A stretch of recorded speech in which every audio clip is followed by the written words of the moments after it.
Je vais un petit peu parler de l'ICEB et puis de la passation de relais. Donc, pour ceux qui ne me connaissent pas, je suis Anne Lerin-Habib et ancienne coprésidente pendant 2 mandats avec Francis qui se cache là-bas, tu peux venir. Et voilà, donc on a eu une assemblée générale récemment et nous avons, alors Francis et moi on a rendu notre mandat, d'abord parce qu'on était arrivé au plafond des possibilités offertes par les statuts qui étaient de 2 mandats. Et puis parce que c'est bien de renouveler des équipes. Donc c'est Milena Karanecheva et Pascal Gontier qui ont pris le relais de la coprésidence, que vous connaissez peut-être. Alors moi j'ai pris le poste de secrétaire avec Sophie en co-secrétaire ou suppléante, comme vous voulez. Emmanuel a conservé le poste des trésorières avec François Perrault qui était là, qui faisait l'émargement. Et puis, eh bien, nous avons un CA très fourni, très riche, avec plein de jeunes qui sont rentrés, donc c'est top. Donc, alors, on a cette action de l'ICEB Café que Emmanuel a organisée et va vous présenter. Je veux juste pour parler de la journée du OFF du développement durable, qui est donc une journée nationale d'un appel à projet sur on va dire de l'architecture éco-responsable innovante, mais cette fois-ci ciblée sur la réhabilitation, qui aura lieu à l'Académie du Climat le 12 mars. On vous invite à regarder sur le site de l'ICEB éventuellement. Vous pouvez avoir accès à tout ça. On a envoyé des belles chips à tous nos adhérents et tous nos sympathisants, donc normalement vous devriez avoir les infos. Voilà, alors, nous publions des revues, donc celles-ci sont les dernières en date. Restez cool et puis bien chaleureusement vôtre. Bien chaleureusement d'ailleurs. Bien chaleureusement. Donc voilà, sur le confort d'été, le confort d'hiver, etc. Et donc elles sont, vous pouvez les commander sur le site de l'ICEB. Si vous en achetez 2, les promos, vous avez de low-tech en plus. Voilà. On va les faire passer, comme ça vous pouvez regarder. Et Santa. Ou alors on les met là. On les met là. Et donc, Francis, veux-tu rajouter quelque chose? Oui, très bien. Donc, on est content parce qu'on a 3 demandes d'adhésion de personnes qui veulent rejoindre encore l'ICEB. C'est chouette. Il y a Delphine Drouin-Prouvé qui est là. J'ai vu Monica Antoine. Et puis, il y a Pierre-Alexis Hulin qui a suivi une formation qui a été dispensée l'année dernière par l'ICEB, la formation dénommée XXL, concevoir frugal pour aller vers une vraie sobriété, suivi par Hugo et son confrère Nicolas. Oui, exactement. Voilà, donc je ne connais pas tous les noms, excusez-moi. Et voilà, c'était une formation longue de 12 jours, 6 sessions toutes les 7 semaines et 110 participants. On va la remonter cette année à partir d'octobre. Voilà, un 2 mots. Et je passe la parole à Emmanuel. Francis, tu voulais dire quelque chose? Non. Alors, bonsoir à tous. Pour vous faire un petit... Vous expliquer comment nous sommes arrivés à ce sujet de l'ICEB Café. Plusieurs membres de l'ICEB sont formateurs au Pôle EVA dans le cadre de la construction de bâtiments frugal et la rénovation frugale, enfin, la rénovation éco-responsable, construire éco-responsable et rénover éco-responsable. Et un des formateurs, c'est Bernard Césolis, dont j'espérais qu'il serait là ce soir, mais ce soir. Et à la formation, il a parlé de tout la nécessité d'améliorer la performance énergétique du bâtiment pour améliorer, diminuer les impacts énergétiques du bâtiment. Et il nous a parlé du label Effinergie, dans lequel il y a maintenant un calculateur qui est lié à la mobilité. Et quand il l'a présenté, il a dit c'est incroyable parce que finalement tout ce qu'on fait pour isoler un bâtiment, si ce bâtiment est loin de tout et qu'on est obligé d'utiliser une voiture, ça anéantit complètement les efforts qu'on a faits pour le bâtiment.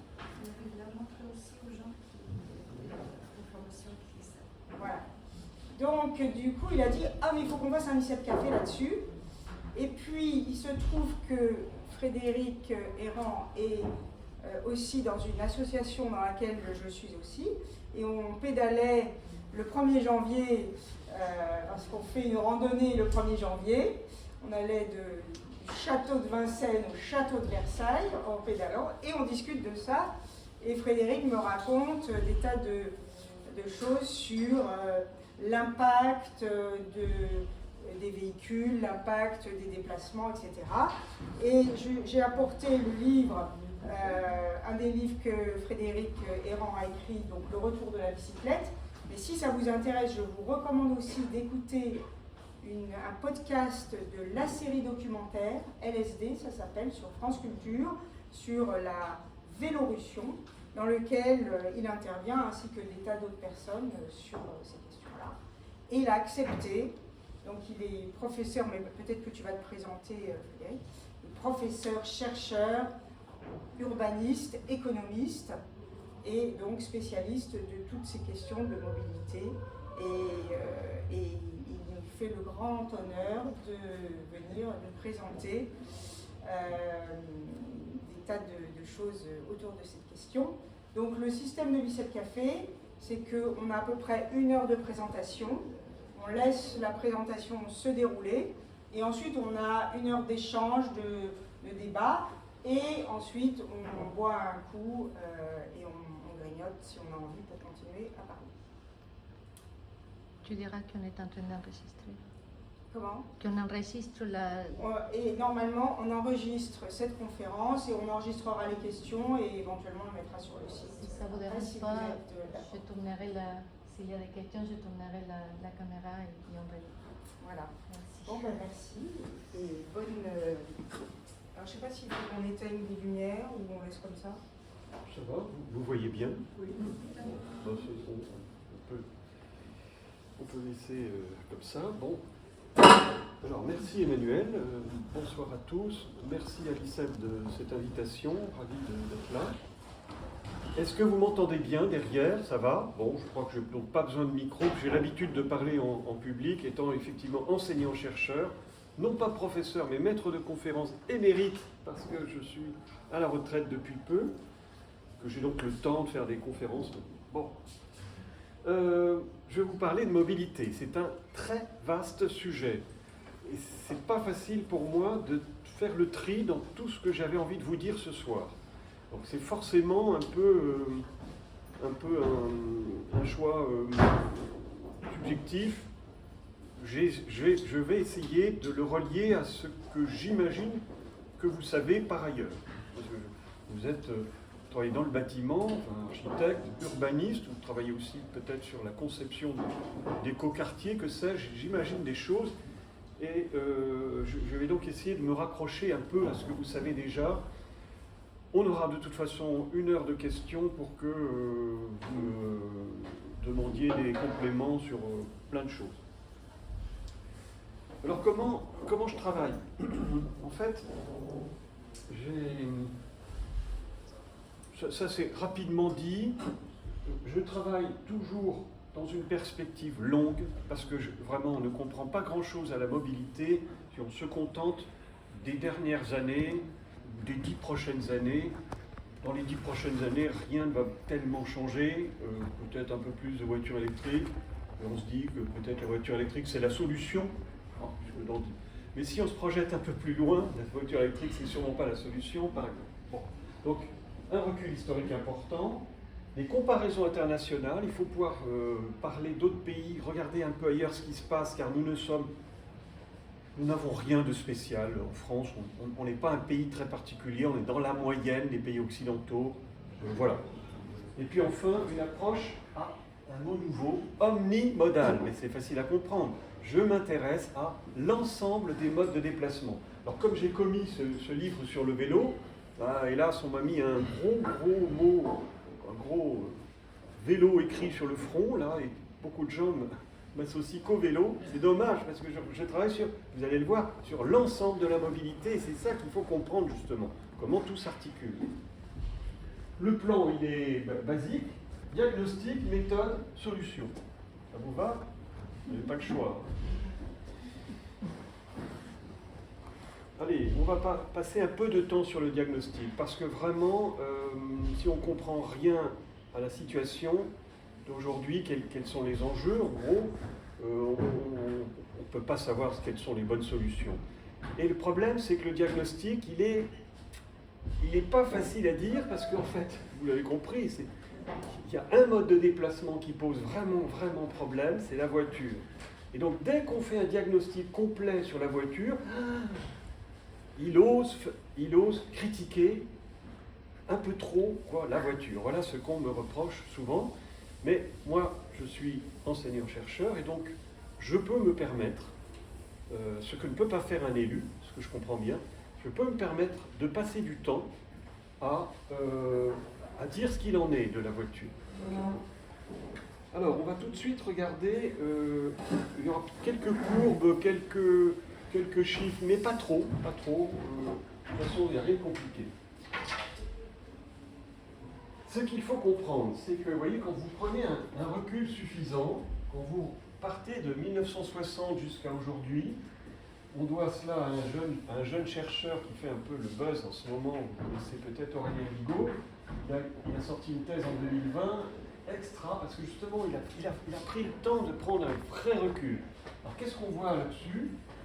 Il explique que les émissions de CO2 ont été multipliées par 4,2 pour le transport des personnes, transport de voyageurs, transport des personnes, multiplié par 4,2 depuis 1960, et que c'est dû presque exclusivement à l'essor de la demande de transport. Qu'est-ce que c'est la demande de transport? C'est les kilomètres parcourus. Ok? On fait beaucoup plus de distance aujourd'hui qu'en 1960. Alors je donnerai des chiffres un peu plus précis, mais voilà, ce qu'il faut piger, c'est ça. Alors il y a d'autres éléments qui expliquent cela, les évolutions, mais dont je ne parlerai pas beaucoup parce que c'est vraiment infime, quoi. Alors par exemple, vous voyez, le report modal, il a joué un peu en défaveur des émissions de gaz à effet de serre, parce que on s'est reporté beaucoup sur la voiture au détriment du transport public. Le TR, c'est le taux de remplissage, c'est-à-dire combien il y a de personnes dans une voiture, il a un peu baissé. Donc là, c'est plutôt négatif. L'efficacité énergétique, elle s'est améliorée, mais tous les progrès ont été annulés et de très loin donc par cet essor de la demande. Et puis enfin, l'intensité carbone, elle n'a pas beaucoup bougé parce qu'en gros, les véhicules sont toujours à peu près thermiques aujourd'hui. Bon. Alors, donc, on va prendre le temps de décortiquer pourquoi la voiture pose problème. Et j'ai rien contre la voiture, mais c'est un vrai problème. Voilà. Alors, elle est en fait très séduisante, et je peux faire l'article, la voiture, elle est polyvalente, elle sert à tout. On utilise très peu cette polyvalence. Par exemple, elle est presque toujours vide, la voiture, il y a une seule personne, la plupart du temps. Mais de temps en temps, on part en vacances avec toute la famille, et là on est content qu'elle fasse 5 places, voire plus. Et donc la polyvalence, on l'utilise très peu, mais elle est très utile. La voiture, elle est souvent bien plus confortable que le logement lui-même, vous le savez. Agréable, oui, sonorisé aujourd'hui, utile, statutaire. Statutaire, vous savez bien, c'est un élément de distinction fondamental de la voiture dans notre société. Ça reste encore largement cela. Ça permet une liberté de mouvement, une accessibilité à de nombreuses destinations. Voilà. Mais il y a 3 impasses écologiques que je vais énumérer, qu'on va voir en détail après. Première impasse, de très nombreuses nuisances et qui font système. Bon, on va détailler après. Un important gaspillage de ressources naturelles. C'est pas rien du tout, on verra.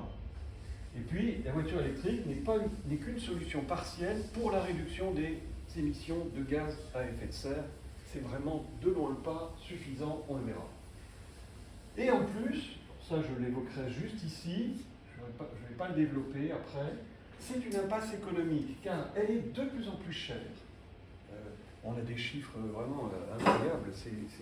Ces 10 dernières années, elle a pris 15% de plus. Enfin, il y a une dérive du coût de la voiture liée à son suréquipement, notamment, et au fait que finalement, il y a aussi, c'est aussi lié, enfin, à énormément de choses, au fait qu'il y a une montée en gamme, par exemple, les constructeurs y tiennent beaucoup, et elle est trop lourde, la voiture, etc. Bon. Donc, est-ce qu'elle sera bientôt réservée aux riches? On est en train d'y arriver, hein, peu à peu.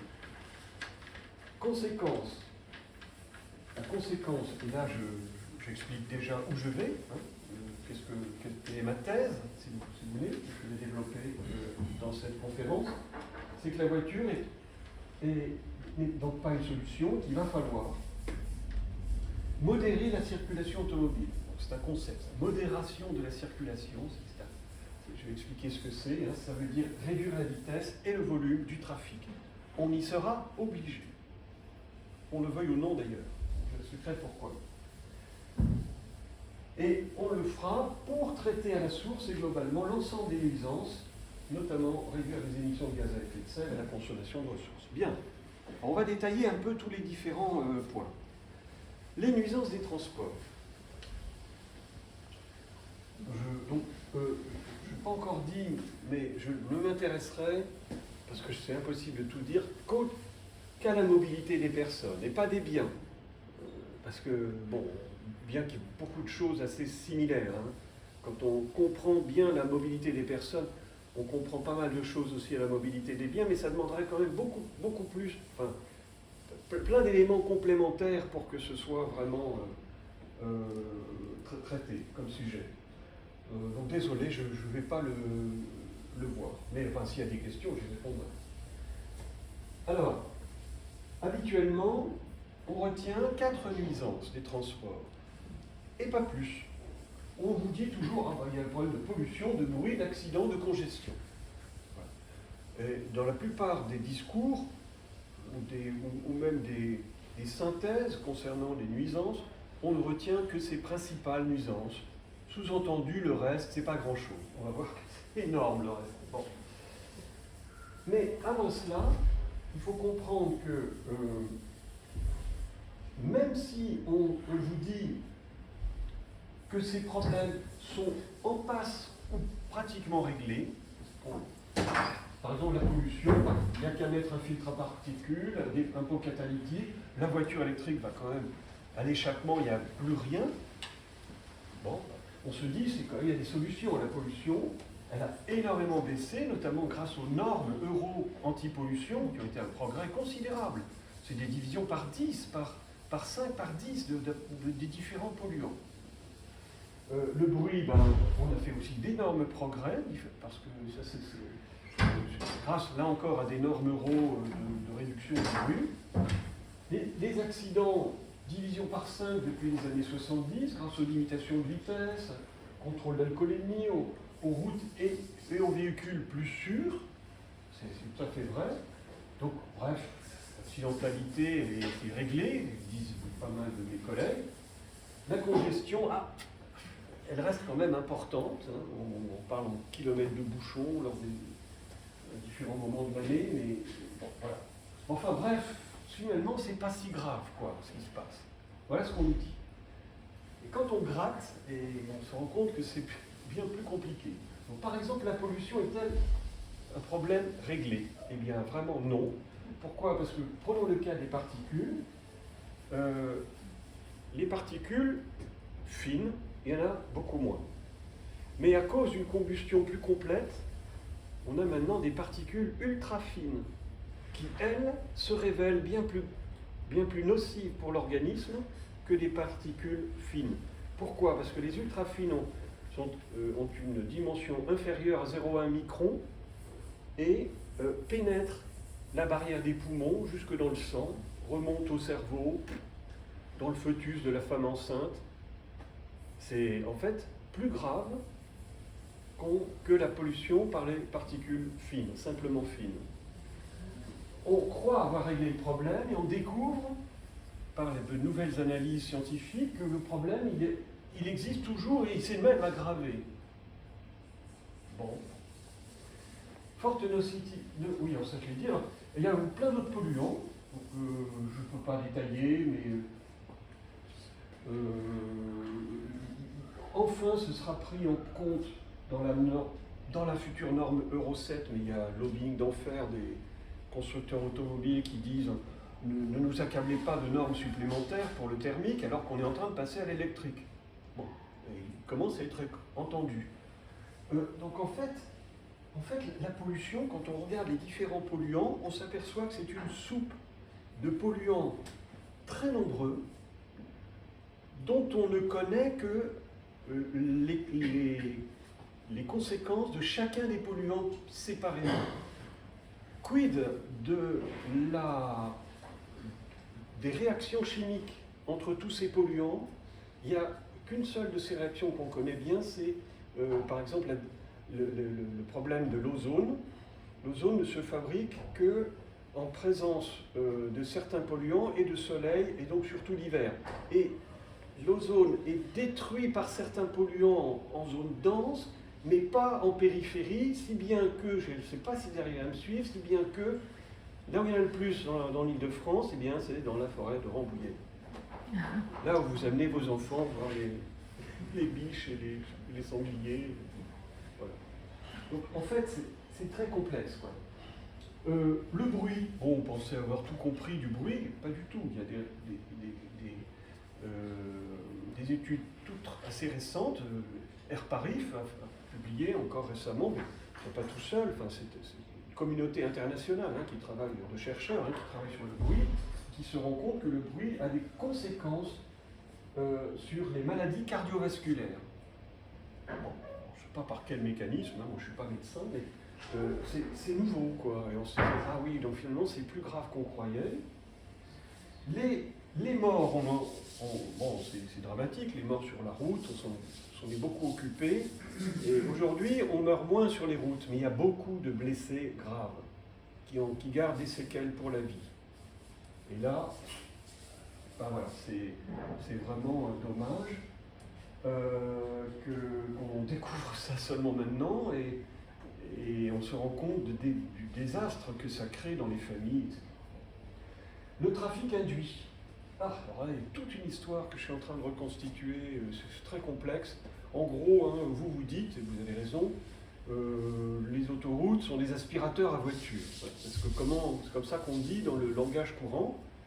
Ben oui, ça existe. C'est-à-dire que quand vous créez des infrastructures routières, eh bien ça provoque un trafic supplémentaire par rapport à celui qui était prévu par les modèles de trafic. Et c'est ça qu'on appelle le trafic induit. Et ce trafic induit, il a été contesté pendant un moment, mais on a toutes les preuves qu'il existe, parce que le trafic induit, ce n'est pas une théorie, c'est un constat. On constate qu'il y a, après la construction d'une route, un trafic supérieur à ce qu'on avait prévu, à ce que les modèles de trafic avaient prévu. Voilà, c'est tout à fait régulier. Et on a des centaines, je dis bien, des centaines d'études de cas très, très détaillées qui nous le prouvent. C'est pas contestable, vous voyez. Et pourtant, je peux vous dire que dans tous les nouveaux projets autoroutiers en France aujourd'hui, tous ceux qui poussent à la réalisation de ces projets disent « Mais non, il n'y a pas de trafic induit. » On en a encore là. Alors, 4 nuisances principales, et puis encore tout ça. Vous voyez, alors, on ne va pas tout détailler, c'est impossible. Mais en fait, tous les 2, 3, 4, 5 ans, enfin, j'en découvre une autre et je rallonge la liste. Et, par exemple, la pollution lumineuse liée à l'éclairage des rues et aux phares des voitures, là j'avais oublié ça, j'ai rajouté ça récemment. Ou, ça je vais le détailler un peu, l'impact des garages en sous-sol sur la disposition et la taille des pièces des logements. Vous connaissez ça? Bon. Et sur le coût du bâtiment, parce que quand on fait des sous-sols, nous, ce qu'on dit, c'est que si on ne faisait pas de sous-sol, on pourrait mieux isoler le bâtiment. Mais le sous-sol, ça coûte beaucoup d'argent, c'est sûr. D'accord, ah oui. J'ai même pas... Dans le budget, le sous-sol, alors en plus de la trame qui est la trame des voitures finalement, parce que la trame constructive, elle est Je vais pouvoir rallonger ma liste encore, enfin, étoffer encore un peu, parce que je vais apprendre des choses, je sens ça. Bon, donc je vais détailler juste quelques-unes de ces nuisances dont on parle moins et que j'imagine sont susceptibles de vous intéresser plus particulièrement. Alors, la consommation d'espace de stationnement. Enfin, c'est gigantesque, donc ça vous savez que ça prend de la place, mais c'est peut-être plus que vous le pensez. Alors déjà, une place de stationnement en parking ou garage, c'est pas 10 mètres carrés. Ça, c'est ce que prend une place de parking le long de la rue. Mais il faut en plus ce qu'on appelle des espaces de dégagement. Et la moyenne, c'est 25 mètres carrés. Hein, vous prenez, allez, au hasard, vous prenez le parc de Disneyland Paris, le parking de Disneyland Paris qui fait 10 000 places, ok, 10 000 places. Ben oui, c'est le plus grand d'Europe, peut-être bien, je ne sais pas. Ben voilà. Vous prenez sa surface, vous divisez par 10 000 et vous obtenez 25 mètres carrés, quoi. C'est du lourd, hein, c'est 25 mètres carrés. Et pour les garages, c'est aussi le cas.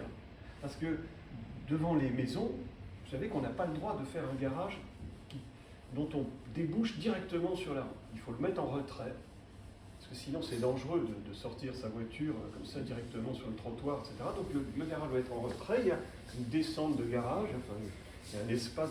Bref, là encore, j'ai fait tous les calculs, c'est en moyenne 25 mètres carrés, le garage et la descente vers le garage. Bon. Et ça augmente, c'est-à-dire qu'on se rend compte qu'avec le fait que les voitures grossissent, prennent de l'embonpoint depuis les années 60, elles sont de plus en plus larges, notamment à cause de renforts de sécurité sur les côtés. Elles ont pris 15% de largeur. Vous voyez que j'ai trouvé cette photo, un SUV ne rentre plus là-dedans. C'est clair. Déjà, bon, là, c'est particulièrement étroit, mais même dans tous les parkings un peu qui ont 20 ans d'âge, hein, en sous-sol, un SUV un peu large, c'est terminé. Et il se retrouve dans la rue. Ben, pas de problème. Aujourd'hui, les véhicules résistent aux intempéries. Ça, c'est nouveau. Dans les années 60, on les rentrait dans les garages, les voitures.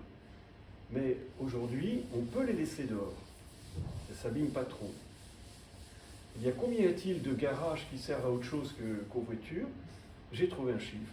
Il y a un tiers des garages qui ne serviraient pas, plus du tout, à garer sa voiture.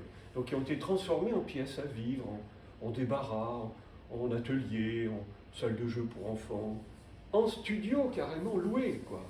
Il paraît que c'est le grand sport à Montreuil, m'a-t-on dit. Bien. Alors, mais attendez, c'est pas tout ça. C'est qu'une voiture, quand vous achetez une voiture, vous voulez l'utiliser tous les jours, il vous faut 3 places de stationnement. Impérativement, sinon vous ne pouvez pas l'utiliser.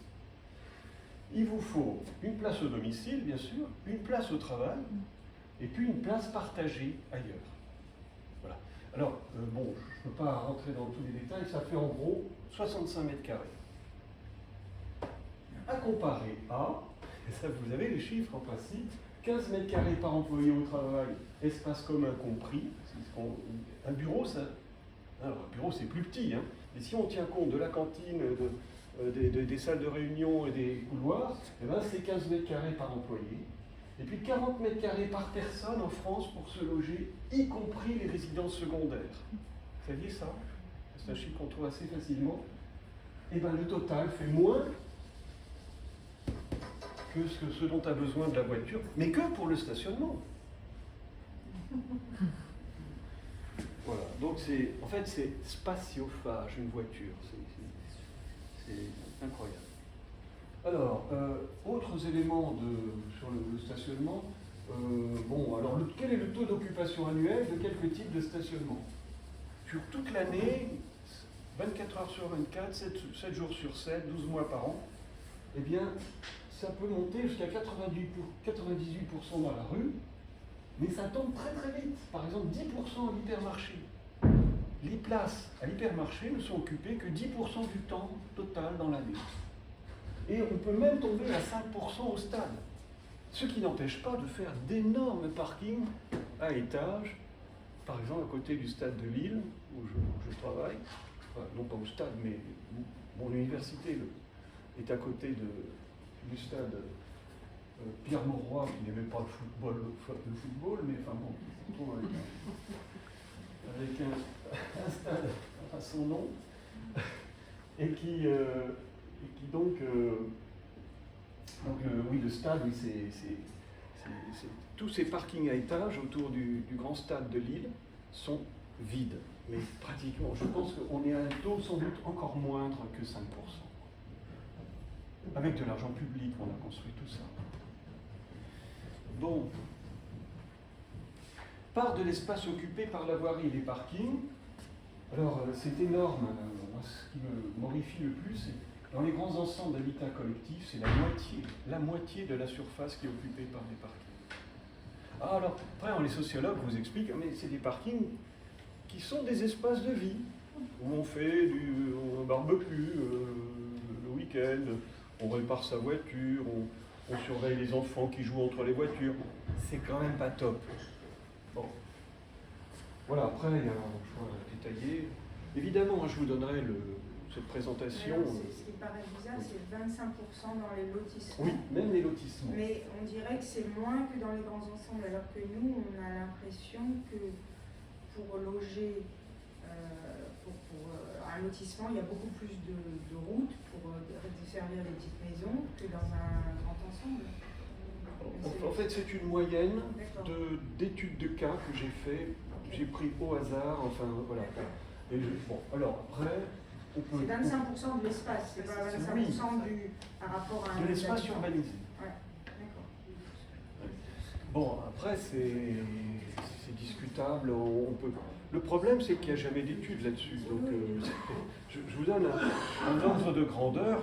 Si vous voulez refaire une étude derrière pour affiner le résultat, je serais ravi. Allez, consommation d'espace de circulation. Eh ben, alors, il y a plein de choses à dire. Il y a une chose que vous savez, et ça, c'est quand même la première affiche. On en voit plein sur Internet, mais elle date de 1989. Les autres sont plus récentes. Ça vient des États-Unis. Ça, c'est Strasbourg. Pour vendre le tramway, là, vous avez Catherine Trautmann qui vient d'être élue, et qui, donc, 4 mois plus tard, élue en mars 89, en défendant un projet de tramway. Et elle est là, assise là, et évidemment, ceci figure le tramway à construire. Et moi, je suis là. Quelque part, en train de regarder. J'habitais Strasbourg à l'époque. Bon, et puis là, c'est un résultat de recherche, vous voyez, que j'ai obtenu. Si on tient compte de tout l'espace nécessaire pour se déplacer, vous comprenez bien que plus on va vite, plus il faut un espace intervéhiculaire assez long, mais il faut aussi plus de largeur. Une autoroute, elle a besoin d'interplein central, de bandes d'arrêt d'urgence, de fossés, et même d'espaces dégagés dans les tournants, et puis d'échangeurs. Si on tient compte de tout ça, on obtient une courbe de ce genre, qui est assez extraordinaire, qui montre que c'est à 30 à l'heure, à peu près, qu'on consomme le moins d'espace de circulation. Et puis, quand on fait le total, on peut le faire de plein de façons différentes. Là, je vous donne juste un truc qui peut vous intéresser. On peut se distinguer. Vous voyez, la ville pédestre, elle a besoin de très peu d'espace, car c'est le piéton qui est le plus économe en espace et de loin. 7 à 10% seulement. La ville cyclable, 15 à 25%. Et c'est déjà nettement plus, deux, trois fois plus presque. La ville des transports publics, un petit peu plus encore, mais guère plus. Quant à la ville automobile, c'est énorme. Comme vous savez, en gros, la moitié de l'espace est occupé, de l'espace urbanisé, est occupé par de la voirie et des parkings. Là, vous avez Montpellier, vous voyez, l'Écusson, l'hypercentre de Montpellier, on voit toutes ces ruelles, c'est extraordinaire. Alors, passons à un autre type de nuisance, les coupures urbaines. En Seine-Saint-Denis, en 2008, ils ont fait une énorme étude de 40 cartes qui représentent toutes sortes de coupures possibles. Alors on a, là, vous regarderez les détails, mais on a, je vais juste distinguer deux types de coupures, des coupures linéaires, vous voyez, donc il y a des voies ferrées, des canaux, des fleuves, voilà, des coupures linéaires, des autoroutes évidemment, on a ici l'autoroute.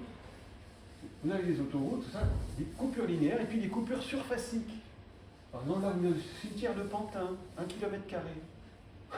C'est fou. Qui est traversable, mais uniquement en journée.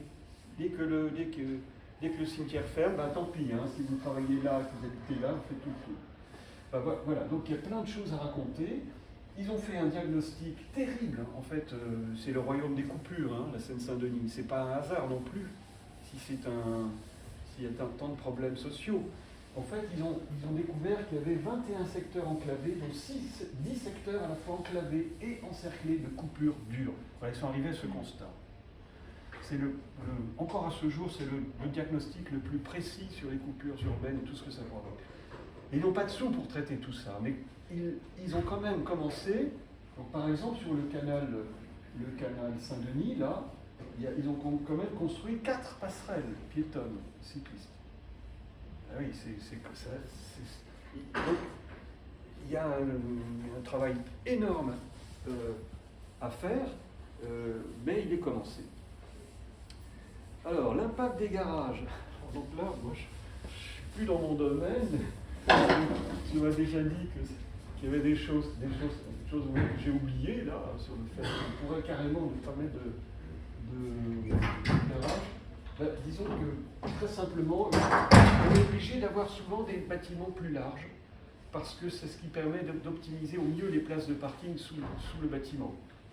En gros, 16 mètres au lieu de 12, donc moins de logements traversants, plus de logements mono-orientés. Et la taille des pièces elles-mêmes varie selon la taille des places de parking. À faire très simple, une place de parking égale une chambre, et 2 places un séjour, quoi. Alors, voilà. Donc je ne vais pas détailler puisque vous savez ça. Les nuisances elles-mêmes font système. Voilà, alors donc ça j'ai publié ça, un article là-dessus. En fait, toutes ces nuisances sont liées entre elles et créent un tas de phénomènes. Donc, j'en cite un qui est assez connu. C'est le fait que si vous vivez dans une rue qui est juste bruyante, bon ben voilà, vous allez vous protéger du bruit, et si elle est agréable par ailleurs, vous n'allez pas déménager. Mais si elle est à la fois bruyante, dangereuse pour vos enfants, vous avez peur de les laisser aller à l'école tout seuls, ou traverser la rue, ou ce boulevard plutôt, bon, si elle est bruyante, dangereuse, polluée, il faut laver les vitres toutes les semaines, tellement elles sont noires de suie et de crasse, quoi. Enfin bref, que c'est pas agréable du tout, et ben vous déménagez. Vous déménagez en périphérie, si vous avez les moyens, enfin il y a beaucoup de si encore, mais bref, vous déménagez en périphérie, et en périphérie, qu'est-ce que vous faites? Ben vous faites tout en voiture. Donc vous voyez comment la voiture crée des nuisances qui vous amènent à déménager et à rouler encore plus en voiture. Donc on appelle ça un cercle vicieux. Et il y en a 4 qui tournent, comme ça je ne peux pas tout détailler, mais il y a plein de cercles vicieux qui tournent autour du fait que les nuisances font système. Je vais citer peut-être un autre exemple, c'est les modes actifs. Si vous voulez, s'il y a beaucoup de nuisances liées à la voiture, ça rend la marche et le vélo peu agréables et même carrément dangereux. Donc vous rabattez sur les modes motorisés et ça rajoute de la pollution. Voilà, et hop, un autre cercle vicieux. Alors, passons à un deuxième aspect, c'est l'épuisement des ressources naturelles.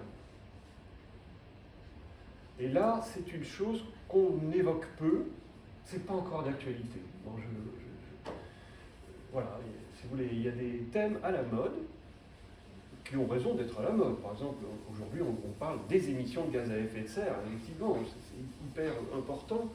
Mais l'épuisement des ressources naturelles, j'ai des collègues qui disent ouais, bon, ça ne va pas arriver tout de suite, et de toute façon, on a besoin de ces matières pour réussir la transition écologique. Et donc, tapons dans les ressources naturelles, on verra bien plus tard. Oui, sauf que ces ressources sont bel et bien en train de s'épuiser.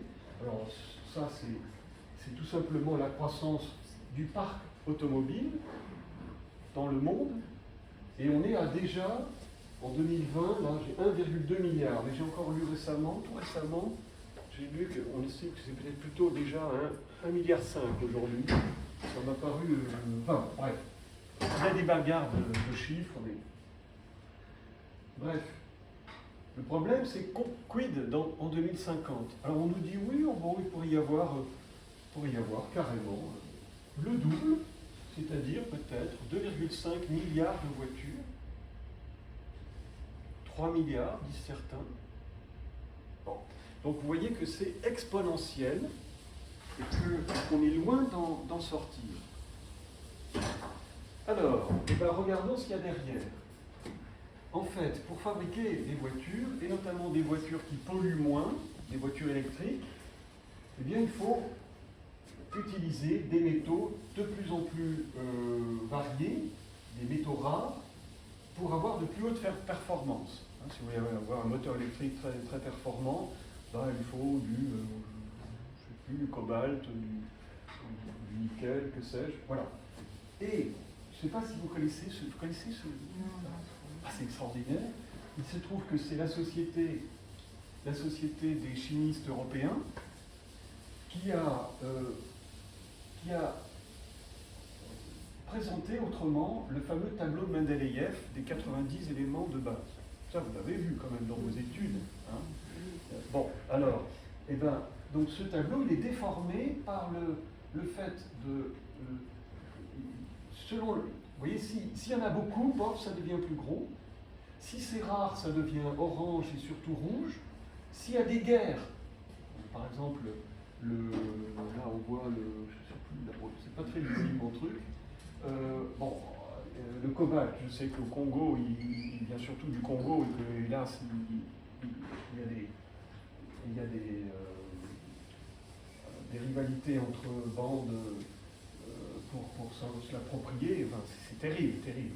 Bon, donc voilà, ça donne soudain une allure très différente aux matières premières, et surtout, ils le font évoluer. Donc, en fait, ce n'est qu'en 2019 qu'ils ont sorti ça, et régulièrement, ils vont l'actualiser. Donc, par exemple, le carbone, là, ils ont changé la couleur en disant, mais finalement, le carbone, bon, c'est lié au CO2, au fait qu'on en a trop, etc.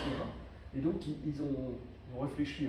Quant au petit machin blanc, là, ce sont les smartphones. Donc, en fait, ils sont en train de nous dire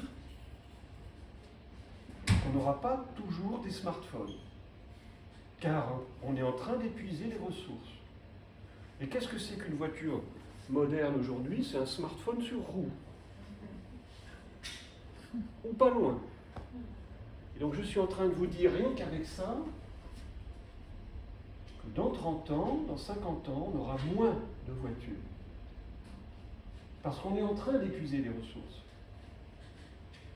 On le comprend pas aujourd'hui parce qu'on est encore dans la phase exponentielle du fameux pic de Huber. Vous connaissez le pic de Huber pour le pétrole. Bon, il a été popularisé, bon, ça fait une courbe en cloche, c'est-à-dire, j'aurais dû la mettre quelque part dans un coin là.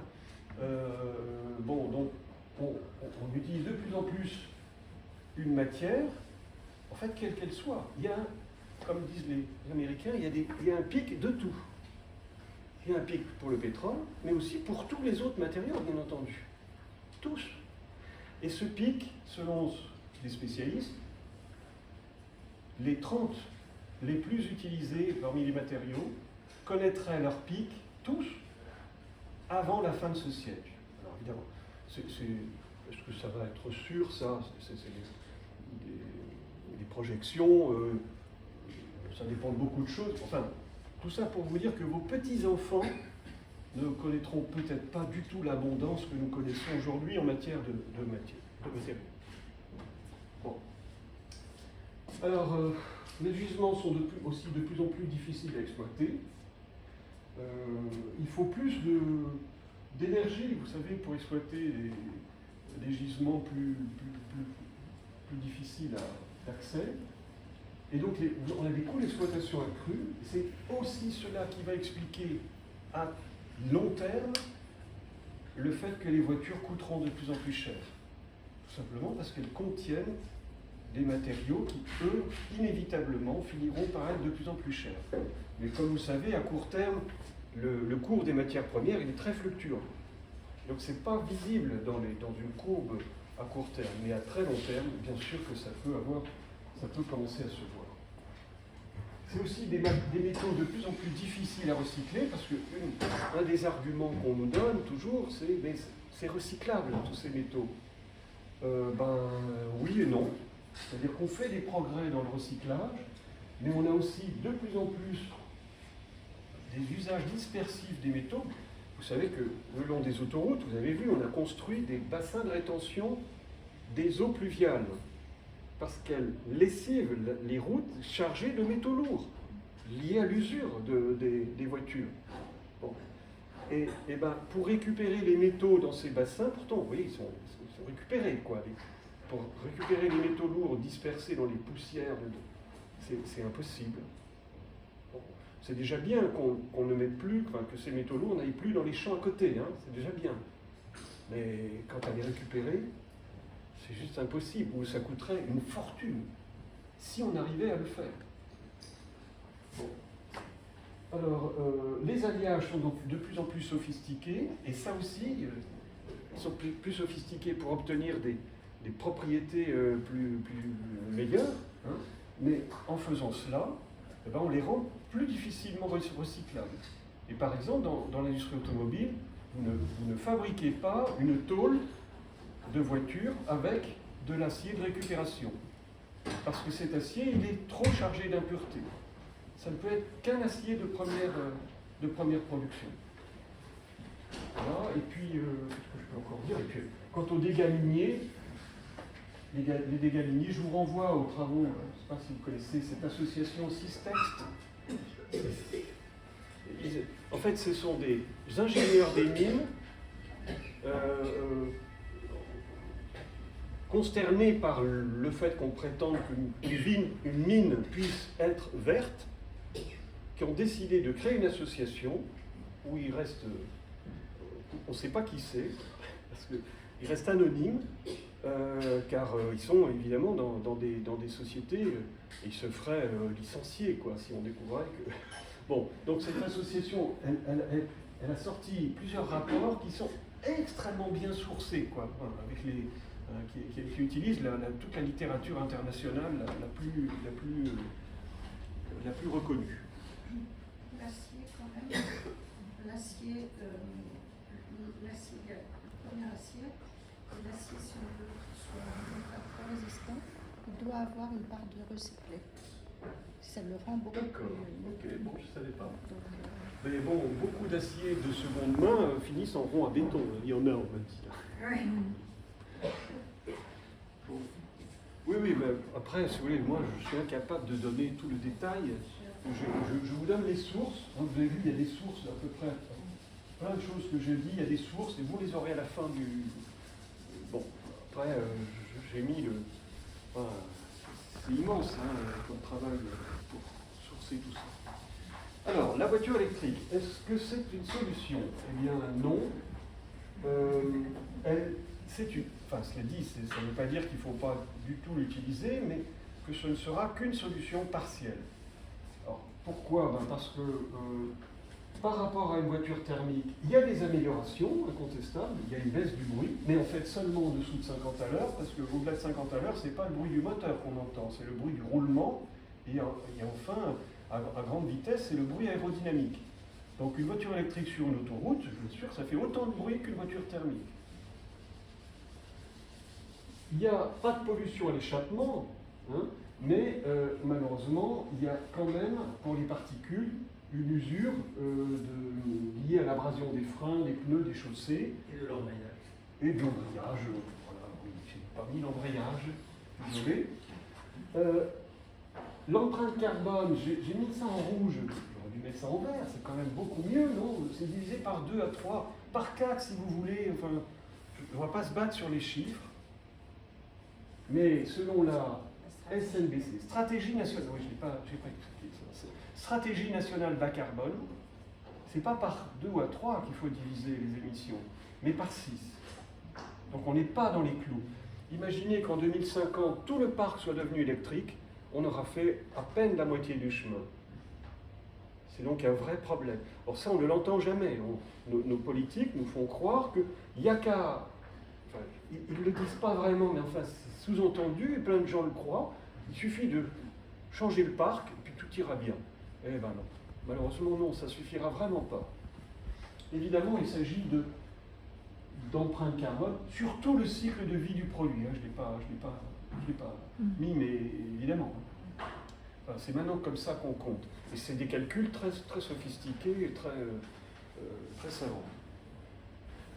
Il y a plein d'impacts inchangés. J'en ai, par exemple, le pneu Brascampagne, ça vous le savez. Mais il y a aussi des dégradations, et ça, ce n'est pas connu. Une empreinte matière multipliée par 2, eh oui.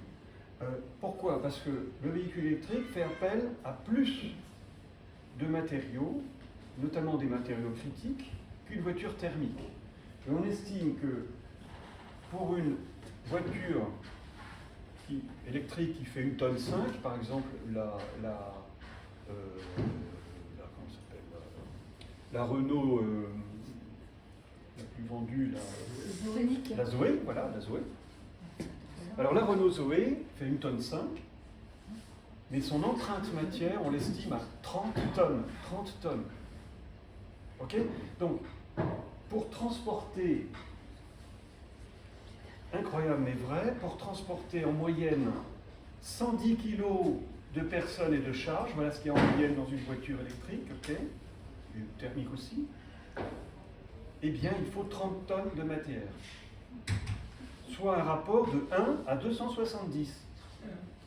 Pour transporter 1 kg, vous devez absolument avoir mobiliser 270 kg de matière. Et là, on se dit, mais c'est un gâchis fantastique, que ça ne peut pas être durable. Voilà, alors, peut-être qu'il va falloir imaginer des véhicules beaucoup moins lourds. Et c'est là qu'on rentre dans cette idée de véhicule intermédiaire. On dit aussi les LEV, Light Electric Vehicles. Ça, c'est en Allemagne qu'on les appelle comme ça. C'est cette expression qui va s'imposer. En France, on dit véhicules intermédiaires entre le vélo et la voiture. Voilà à quoi ça ressemble. Je vous ai donné un tout petit aperçu. En fait, il y a des centaines et des centaines de modèles, souvent seulement à l'état de prototype, parfois de plans, carrément. Mais il y a beaucoup de prototypes, des centaines de prototypes, et on va dire des dizaines de prototypes qui sont désormais commercialisés et qu'on peut acheter. Ça ressemble voilà, à ça. Ça, vous le connaissez, par exemple. C'est une voiturette. Bon, ça fait 425 kg, ou 430 kg, quelque chose comme ça. Bon, alors on dirait qu'il n'y a que des adolescents de familles bourgeoises qui les utilisent. C'est pas tout à fait vrai. C'est 45% des usagers, c'est des ados, effectivement. Mais le reste, c'est des adultes qui trouvent que ça suffit pour se déplacer. C'est beaucoup moins cher qu'une voiture, il n'y a pas besoin de permis. Voilà. On lui au grain, il y a beaucoup de personnes qui se déplacent avec des Voilà. Et puis elle n'est pas chère pour des raisons, enfin, parce qu'elle est construite au Maroc, etc. Bon. Alors, voilà. Là-dedans, on pédale. Ici, moins. Même pas du tout. Mais en fait, la frontière est de plus en plus floue, parce que justement, on est en train d'inventer, enfin on a inventé déjà une dizaine d'années, des systèmes qui permettent de pédaler pour recharger directement une batterie, et non pas pour actionner un mécanisme, pour recharger une batterie qui, elle, actionne un moteur électrique, qui lui, fait avancer la voiture. Voilà. Donc ce système en série, quoi, c'est une innovation qui peut bouleverser la mobilité. Alors l'objectif, maintenant qu'on a vu toutes les nuisances, on va terminer ce diagnostic avec mais quel est l'objectif finalement? L'objectif, c'est peut-être d'arrêter de donner la priorité à la voiture.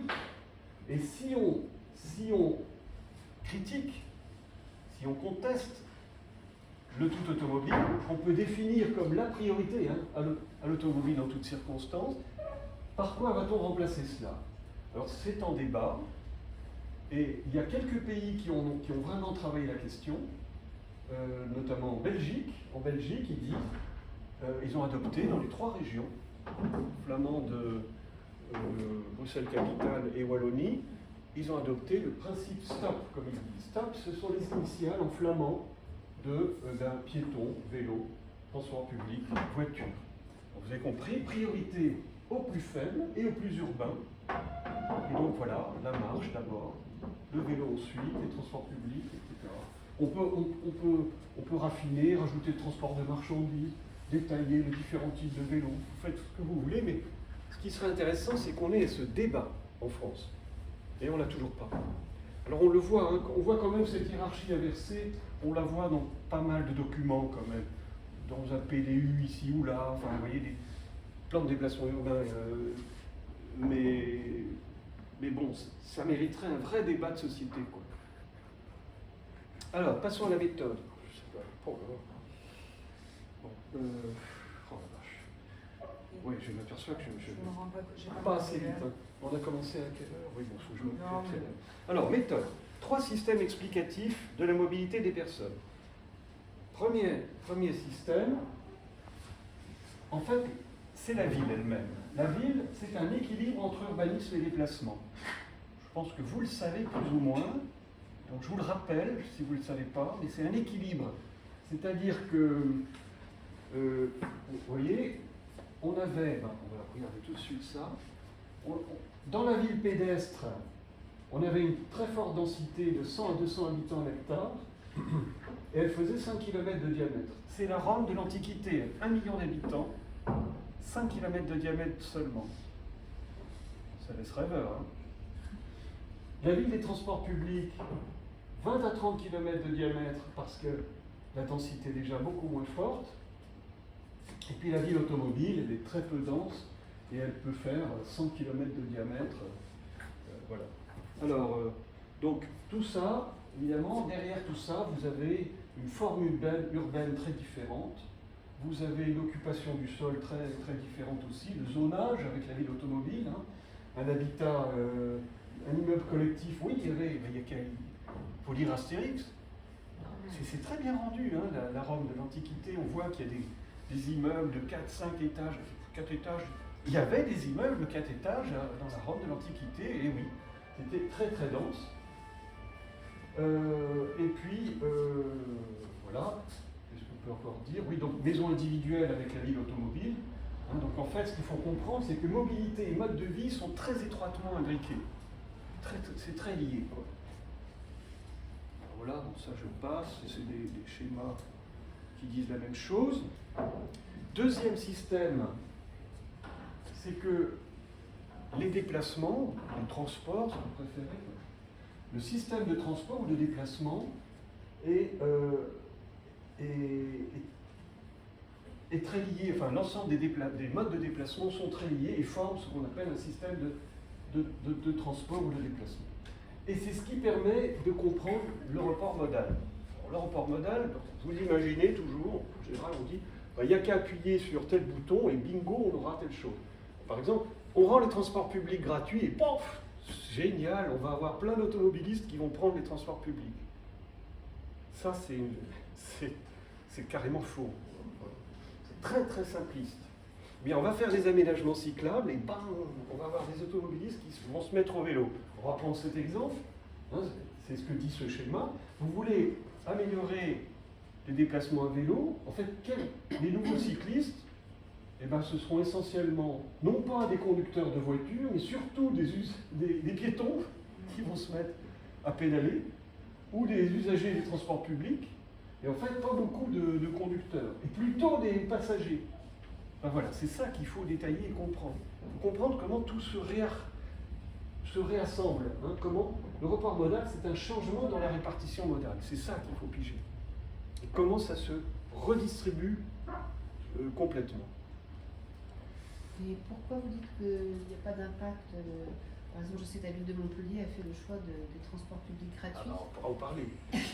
Alors, j'ai été invité au débat, et ce jour-là, le 21 décembre, et bon, j'étais un peu le maire invité pour que je sois un petit peu le poil à gratter, mais enfin, j'étais tout seul à critiquer. Donc, ma voix n'a pas beaucoup porté. Mais la décision était déjà prise. Ah oui, non, mais c'est pas... Bon, là, je peux expliquer que... Du débat, oui, voilà, ouais, ça, on en ouais. parlera tout à l'heure. Non, mais Je rebondissais sur le... Voilà, alors, sur, ok, sur l'annonce. je vous répondrai après plus en détail. Bon, donc, en fait, ce qu'il faut comprendre, voilà, c'est que c'est... Et pourquoi c'est bien une redistribution? Parce qu'en fait, on ne se déplace en moyenne que 3 à 4 fois par jour, pas plus. Depuis toujours. Enfin, depuis que les statistiques existent, c'est-à-dire 70 ans, on a toujours le même résultat. Ça veut dire que le gâteau n'augmente pas. Ça veut dire que si vous encouragez un mode, ça se fait forcément au détriment d'autres modes. Ça, aucun élu ne vous le dit. Tout élu digne de ce nom vous dit, mais je peux le comprendre, hein, qu'il va améliorer la situation de tous les usagers, sans laisser personne de côté. Hein, je vais améliorer la marche, le vélo, les transports publics, et puis je vais faire sauter les bouchons. Si vous faites ça, c'est totalement incohérent. Mais ça marche. Hein. Dans une réunion publique, vous êtes applaudi par tout le monde. Et puis alors, dernier système, c'est le système modal.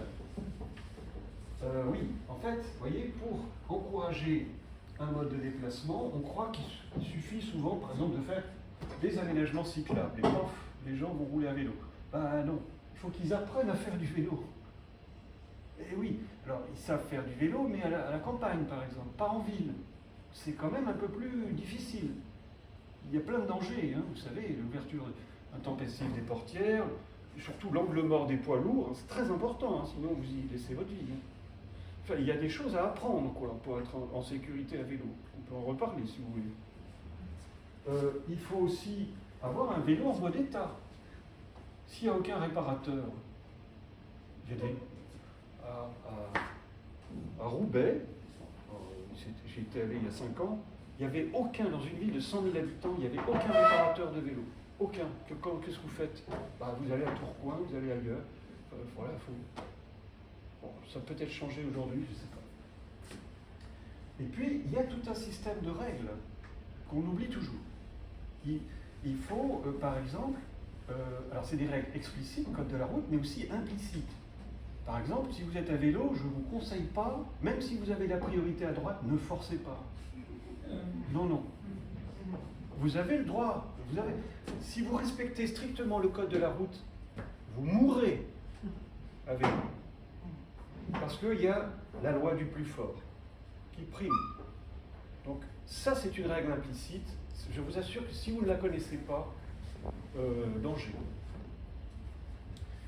Voilà, c'est ce que raconte. Alors, les solutions. Alors là, je vais vous présenter quelques petits raisonnements.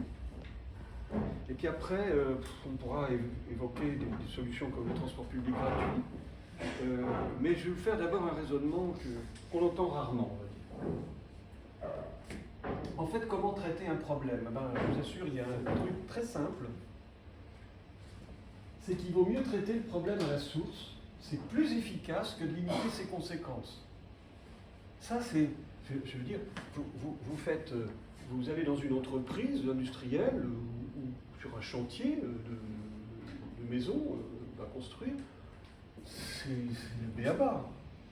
Dans la mobilité, ah non. Pourquoi? Parce que si vous faites cela, traitez le problème à la source, c'est-à-dire, bon, le problème c'est la voiture, hein, essentiellement, traiter le problème à la source et embêter les automobilistes. Oh là là! Bon, donc vous avez compris, vous avez 2 types de mesures, faire très simple. Les mesures populaires, mais peu efficaces, si on ne modère pas en même temps le trafic auto. En fait, il y a plein de mesures comme ça qui n'embêtent pas l'automobiliste. Le transport public gratuit en fait partie. Si hein, j'insiste, hein, il y a écrit, si on ne modère pas en même temps le trafic auto, c'est indolore pour les c'est indolore pour les... Oula. Oui, c'est indolore pour les automobilistes, mais c'est donc peu efficace. Et alors là, vous voyez des tas de choses incroyables. Donc, je suis en train de dégommer en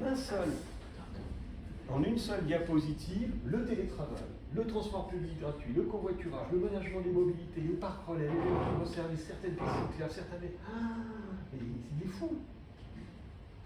Et pourtant, vous voyez, donc, alors, en fait, ça c'est mon boulot. Mon boulot, je suis spécialiste de mobilité des personnes, et donc, on a compris, la voiture est un vrai problème.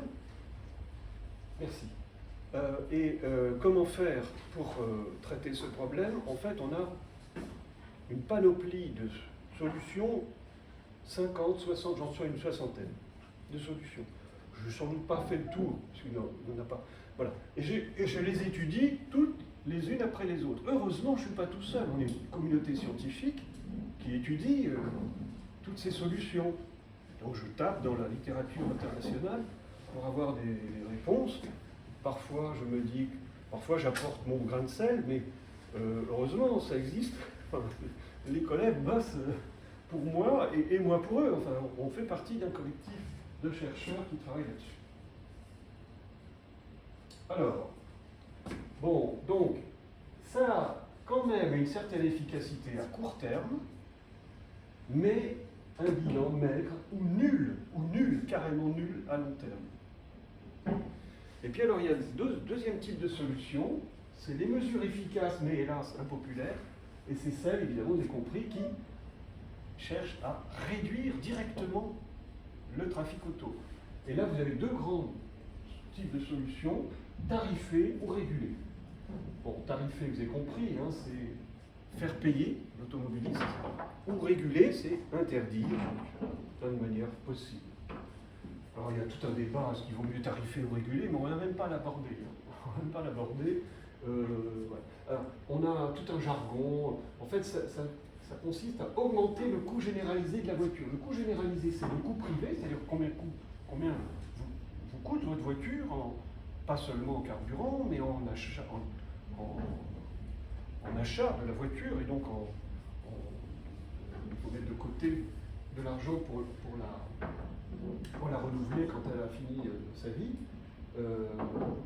L'amortissement, on appelle ça, voilà. Et puis, la valeur du temps. Alors la valeur du temps, c'est lié au fait que quand on prend un certain temps pour se déplacer, implicitement, on considère que ça coûte quelque chose. Et c'est cette valeur du temps qui est souvent tout à fait implicite, qu'on peut rajouter au coût privé, et ça donne le coût généralisé. Et ce coût généralisé, il est très utilisé en économie des transports, et il rend compte assez bien du comportement des agents. Et on peut ramener à du temps plein de choses. Par exemple, de l'inconfort, on peut le ramener à du temps. Des correspondances, par exemple, une correspondance entre deux transports publics, on estime que c'est comme si le temps était 2 fois plus long que réellement, etc. Il y a plein d'hypothèses comme ça. Bon, alors regardons concrètement de quoi il s'agit. On a le péage urbain, le stationnement payant, les limitations de vitesse, compliquer la circulation, réduire les capacités routières, limiter le stationnement. Voilà, ça a des conséquences négatives à court terme, hein, c'est clair. C'est très gênant pour l'automobiliste. Mais à long terme, je vous assure, c'est très efficace. Et après, donc, on peut expliquer que les automobilistes peuvent s'adapter à ces nouvelles règles. Voilà donc le cadre de réflexion. Après, on peut rentrer dans autant de mesures que vous voulez, les 60 si vous voulez, mais là, les 60, on y sera encore dans une semaine.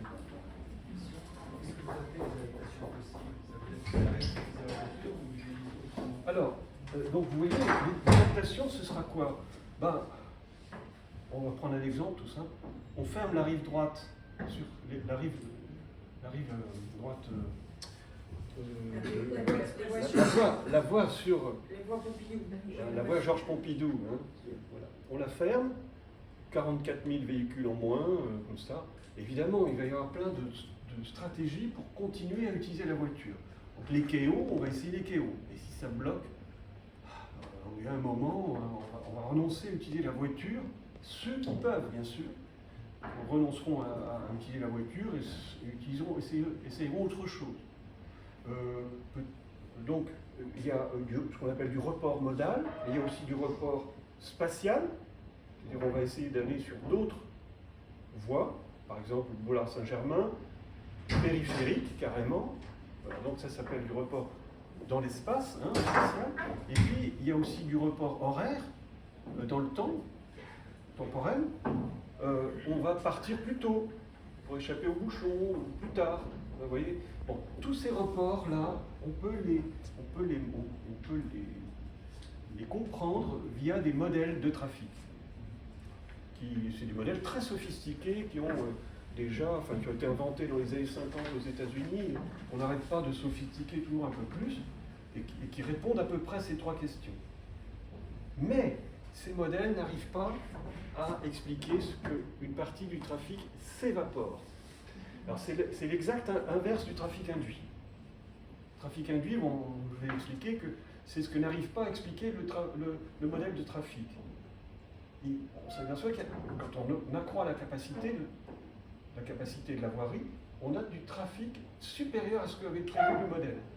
Et là, c'est exactement l'inverse. Quand on réduit la capacité, on s'aperçoit qu'il y a une réduction du trafic supérieure à ce qu'on avait imaginé. Et pourquoi? Il n'y a rien de magique. Les gens finissent par, en fait, aller moins loin. Ça, c'est très important. Par exemple, au lieu de traverser la Seine pour aller dans un bon resto du quartier latin, j'invente n'importe quoi, eh ben, ils vont rester rive droite. Et alors, il y a aussi de bons restos rive droite. Alors, peut-être pas exactement celui qu'on rêvait, mais peut-être que grâce à ça, on va trouver des restos excellents aussi rive droite, après tout.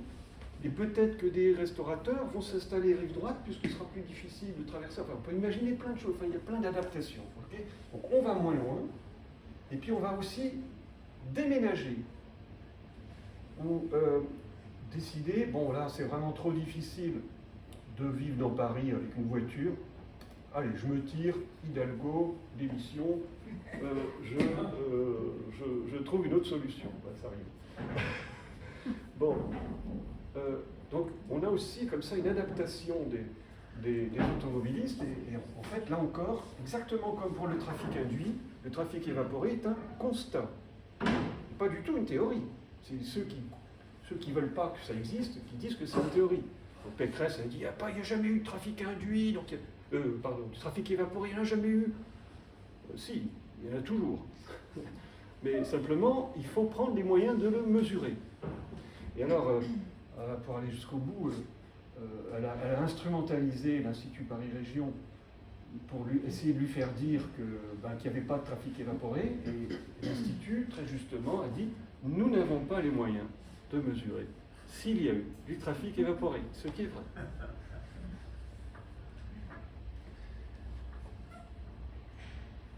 Alors, comme le temps passe, on va peut-être regarder quand même 2-3 mesures.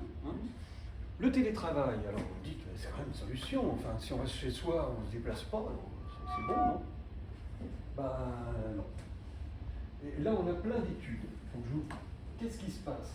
Ben, les travailleurs en profitent pour habiter ou travailler plus loin. Je vous assure que si vous avez 2 jours de télétravail, vraiment, c'est souvent le cas,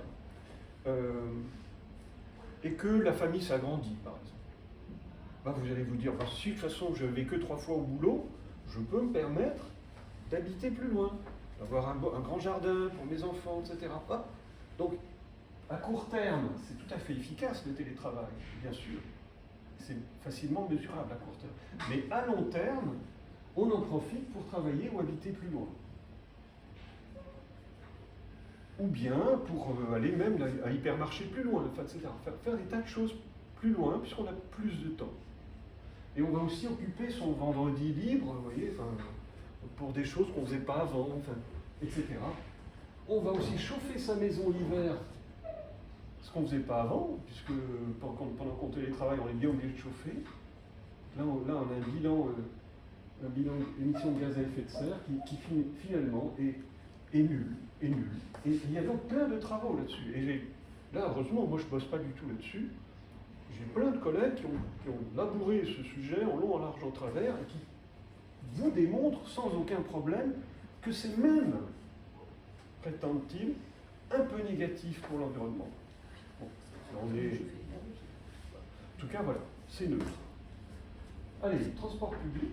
Ah, voilà, on a la réponse à la question. Eh ben, désolé, c'est la même chose. Alors, là, je me suis amusé à faire quelques calculs, mais je ne suis pas le premier. Il y a un type, il y a plus de 20 ans, là, un chercheur allemand installé au MIT à Boston, vous savez, c'est un laboratoire prestigieux, hein, mondialement connu, qui a raconté la même chose en 2001. Bon, enfin, etc. Je pourrais citer plein d'auteurs. Il y a une étude très fouillée de Sciences Po sur l'Île-de-France qui a eu le même résultat, etc. Enfin, vous pouvez trouver 10 études qui vous démontrent que le transport public gratuit n'est pas bon pour l'environnement, contrairement à ce qu'on dit. Je suis à peu près neutre. Alors, comment ça? Eh bien, déjà, le report modal de la voiture vers les TC est faible, c'est ce qu'on découvre. Ensuite, quand on dit report modal de la voiture, vous pensez conducteur, mais il y a aussi les passagers. Et en fait, c'est les passagers qui sont plus attirés que les conducteurs. Donc, le cas le plus classique, c'est que vous avez une famille, par exemple un père qui amène sa fille en voiture au lycée et puis ensuite qui va au boulot. Ben, un jour il va dire, écoute, le transport public est devenu gratuit, tu peux y aller toute seule, prends ton indépendance. Bon là, donc la jeune fille va aller au lycée seule, c'est super, c'est un progrès, ok, mais son père va continuer à aller au boulot en voiture, ça ne change rien sur le... Peut-être qu'il ne fait plus un détour, peut-être qu'il y a un détour en moins, ok. Donc on se doute, enfin, en fait, le fait que les passagers soient attirés par les transports publics gratuits n'amène pas grand-chose à l'environnement. Mais il y a pire, c'est qu'il faut, quand vous rendez gratuit le transport public, ça attire de nouveaux usagers. Il faut renforcer l'offre de transport public. Et si vous avez des bus au diesel comme à Dunkerque, eh ben ça augmente les émissions de gaz à effet de serre.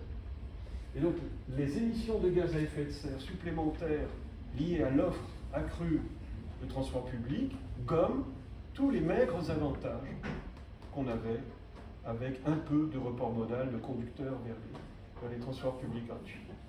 Et j'arrive donc à une...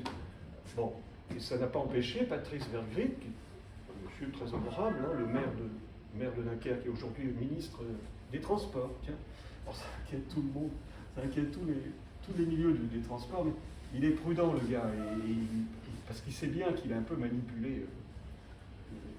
Bon, c'est un ingénieur des ponts, il comprend absolument tout ça au quart de tour, je peux vous le dire. Et simplement, il a compris qu'il y avait un coup politique à faire. Il a réussi à dégommer l'indétrônable maire avant Delbar, qui pensait être sûr d'être réélu, puis il s'est fait balayer par Patrice Vergrit, qui a compris qu'il y avait un coup politique à faire en proposant le transport public gratuit. Et ben, ce que fait Michael Delafosse, c'est exactement la même chose. Et Michael Delafosse, il m'a invité avant les élections, avant qu'il soit élu, pour que je raconte des choses sur la mobilité. Alors j'ai dit, mais attention, moi je suis contre le... Enfin, je suis plutôt... J'ai beaucoup de critiques à faire sur le transport public gratuit. Quand on fait la balance coût-avantage, je trouve que les coûts sont plus supérieurs aux avantages. Mais il y a des avantages. Je ne conteste absolument pas qu'il n'y a pas d'avantages. Je ne dis pas qu'il n'y a pas d'avantages, bien sûr qu'il y en a. Sur le long terme? Eh bien, à long terme, c'est la même chose. Hein. À long terme, c'est déjà à peu près stabilisé. Hein. La situation est stabilisée et à long terme, c'est presque pire. Je n'ai pas vu qui a posé la question. Oui. Donc, à long terme, à long terme, malheureusement, la gratuité des transports publics est coûteuse. Et c'est des recettes qui ne servent pas à investir dans l'extension du réseau. Donc on continue à Montpellier, il y a plein de projets d'extension, je peux vous les réciter tous, mais ça ralentit quand même l'extension du réseau puisqu'il y a moins de recettes. Et ça c'est grave. Pourquoi? Parce qu'en périphérie, on a vraiment besoin de transport public et on en manque vraiment. Or, hein, quand on dit c'est une mesure sociale, tout ça, oui, pour ceux qui sont desservis en transport public gratuit, mais ceux qui ne sont pas desservis, et dans la métropole montpelliéraine, 30% de la population n'a pratiquement pas d'offre digne de ce nom, quoi. Enfin, un bus le matin, un autre le soir, c'est insignifiant.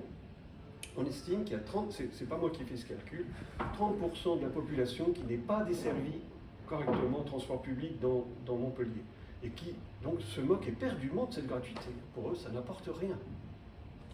Et l'effet induit aussi, c'est que moi j'ai vécu longtemps à Montpellier, tous les ingénieurs salariés de la ville démissionnent. Pourquoi? Parce que ça a ponctionné tous les autres budgets et donc ils font plus rien d'autre. La culture c'est terminé, les écoles c'est terminé, etc. Ah bah, si vous le dites, Midi Libre, ça fait impact carbone, c'est pas mal. Midi Libre m'a interrogé à ce sujet. Je leur ai dit, oui, il y a les budgets, les autres budgets vont être impactés, mais je ne connaissais pas le détail. Vous me confirmez que c'est vrai. C'est ce que j'ai comme info de l'intérieur des gens qui Alors sont c'est dans la ville. en fait... Oui, il faudrait vérifier. Oui, mais je peux défendre Michael Delafosse sur ce point. Parce qu'en fait, les 35 millions que coûte la mesure, il déclare qu'il les a grâce à la croissance démographique et de l'activité économique de sa ville. Il faut dire que Montpellier bénéficie, vous savez, de cette attraction du soleil, hein, l'héliocentrisme, on dit, l'héliocentrisme. Bon voilà, donc c'est une ville qui croît rapidement, plus 3% par an, quelque chose comme ça. Enfin, et donc, en attendant un peu, il a attendu, oui, il n'a pas fait tout de suite dès qu'il est arrivé à la mairie, il a attendu un peu que le versement mobilité s'accroît, hein, c'est la principale ressource, hein, le versement mobilité s'accroît, et puis il a pu dire, regardez, avec la hausse du versement mobilité, je finance ma gratuité sans ponctionner rien d'autre. Donc je ne sais pas exactement si tout ça est vrai, bon, il y a l'opposition qui conteste ça, mais c'est en partie vrai. En tout cas. Est-ce que ça induit pas une modification du parc automobile? Pardon? Je disais, est-ce que ça n'induit pas une modification du parc automobile? Parce que ceux qui sont plus tout seuls dans la voiture ne vont plus avoir des grosses voitures et... Ah d'accord, le papa là qui est maintenant seul dans sa voiture, bah oui, mais lui il va dire, oui mais j'ai besoin de ma voiture 5 places parce qu'en vacances, 3 fois par an, on part tous ensemble et c'est un bonheur. Et on a tous vécu des moments sympas à hurler des chansons débiles dans une voiture, en famille, non? Enfin, ce qu'on voit actuellement dans Paris, c'est une diminution du nombre de voitures par personne. Ça, c'est très très net. Dans tous les centres-villes, il y a une démotorisation, comme on dit. C'est-à-dire vraiment, les gens renoncent à Paris. On est maintenant à 2 tiers de la population qui n'a des ménages qui n'ont pas de voiture. C'est impressionnant. Mais dans les villes de province, on a facilement 40-50% aussi. Mais il y a eu une augmentation aussi de motorisation autre, de roues par exemple. Alors oui, À maintenant, Paris, en tout cas, si on regarde en grande périphérie, c'est l'inverse. Eh oui. Alors je vais peut-être terminer. C'était pas la gratuité. La gratuité, c'était en Ile-de-France quand ils ont mis un tarif unique pour les cartes de transport, ça a eu un impact. Parce que ça fait que les gens qui habitaient plus loin ont peut-être eu plus facilement accès pour se déplacer. Alors c'est vraiment controversé cette mesure, le pass unique, hein, le pass unique, là, le tarif unique. Plafonné quand même. Maintenant c'est plafonné.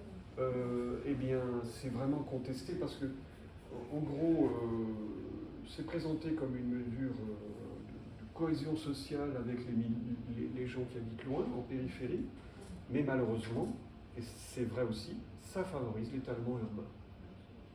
Parce que les transports publics peuvent favoriser l'étalement urbain Alors pas autant que la voiture, mais aussi, mais avec le même mécanisme. Si vous circulez plus facilement à coût moindre en voiture, grâce à une autoroute qu'on construit, vous allez plus loin. Donc c'est un truc que j'ai pas eu le temps de dire, mais oui, je suis allé trop vite. À un moment, il est dit dans une diapo qu'on ne gagne jamais de temps. On en profite toujours pour aller plus loin. Tu l'as dit à un moment. Je l'ai dit. Et ça, c'est incroyable ce que ça joue.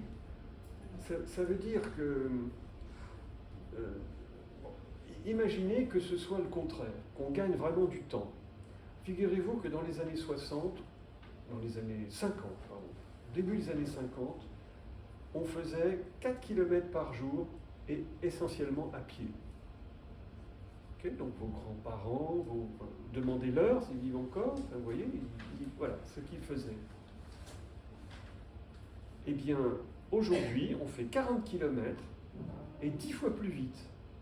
C'est-à-dire, au lieu d'aller à 5 à l'heure, enfin à 4 à l'heure plutôt, on va à 40 à l'heure et on fait 40 km aujourd'hui.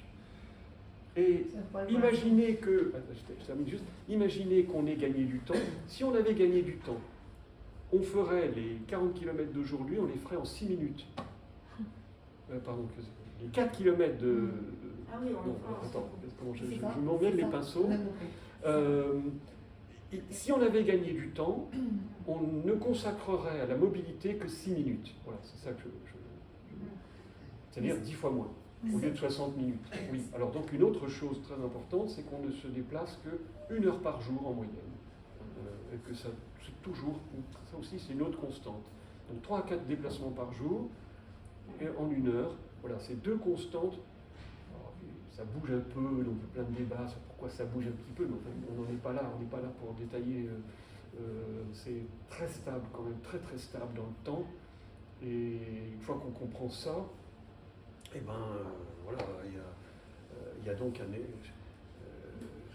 dès qu'on facilite la mobilité, avec quelques modes que ce soit, même une piste cyclable, ça permet l'étalement urbain, une bonne piste cyclable bien rapide. Mais évidemment avec un effet beaucoup moindre qu'en voiture, parce qu'on ne va pas quand même très très loin. C'est pour ça qu'il vaut mieux favoriser le vélo que la voiture, parce que l'étalement urbain sera beaucoup plus faible. Quoi. Oui, puis l'intérêt, c'est aussi qu'on fait, on fait de l'exercice. Bien sûr.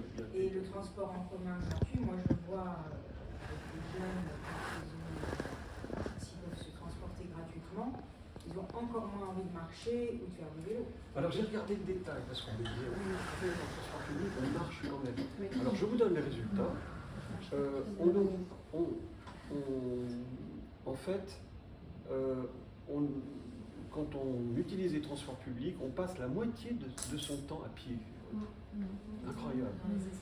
Pour tout, pour rejoindre la station, mais aussi en attente. Donc là, on ne bouge pas beaucoup. Mais aussi dans les correspondances. Voilà, la moitié. C'est assez énorme. Mais c'est quand même à peu près 2-3 fois moins que si on faisait vraiment le déplacement à pied ou à vélo. Mais c'est effectivement pas négligeable. Et tu vas nous parler des mesures efficaces? Alors oui, donc oui, je conteste plein de mesures. Alors, regardons les mesures efficaces.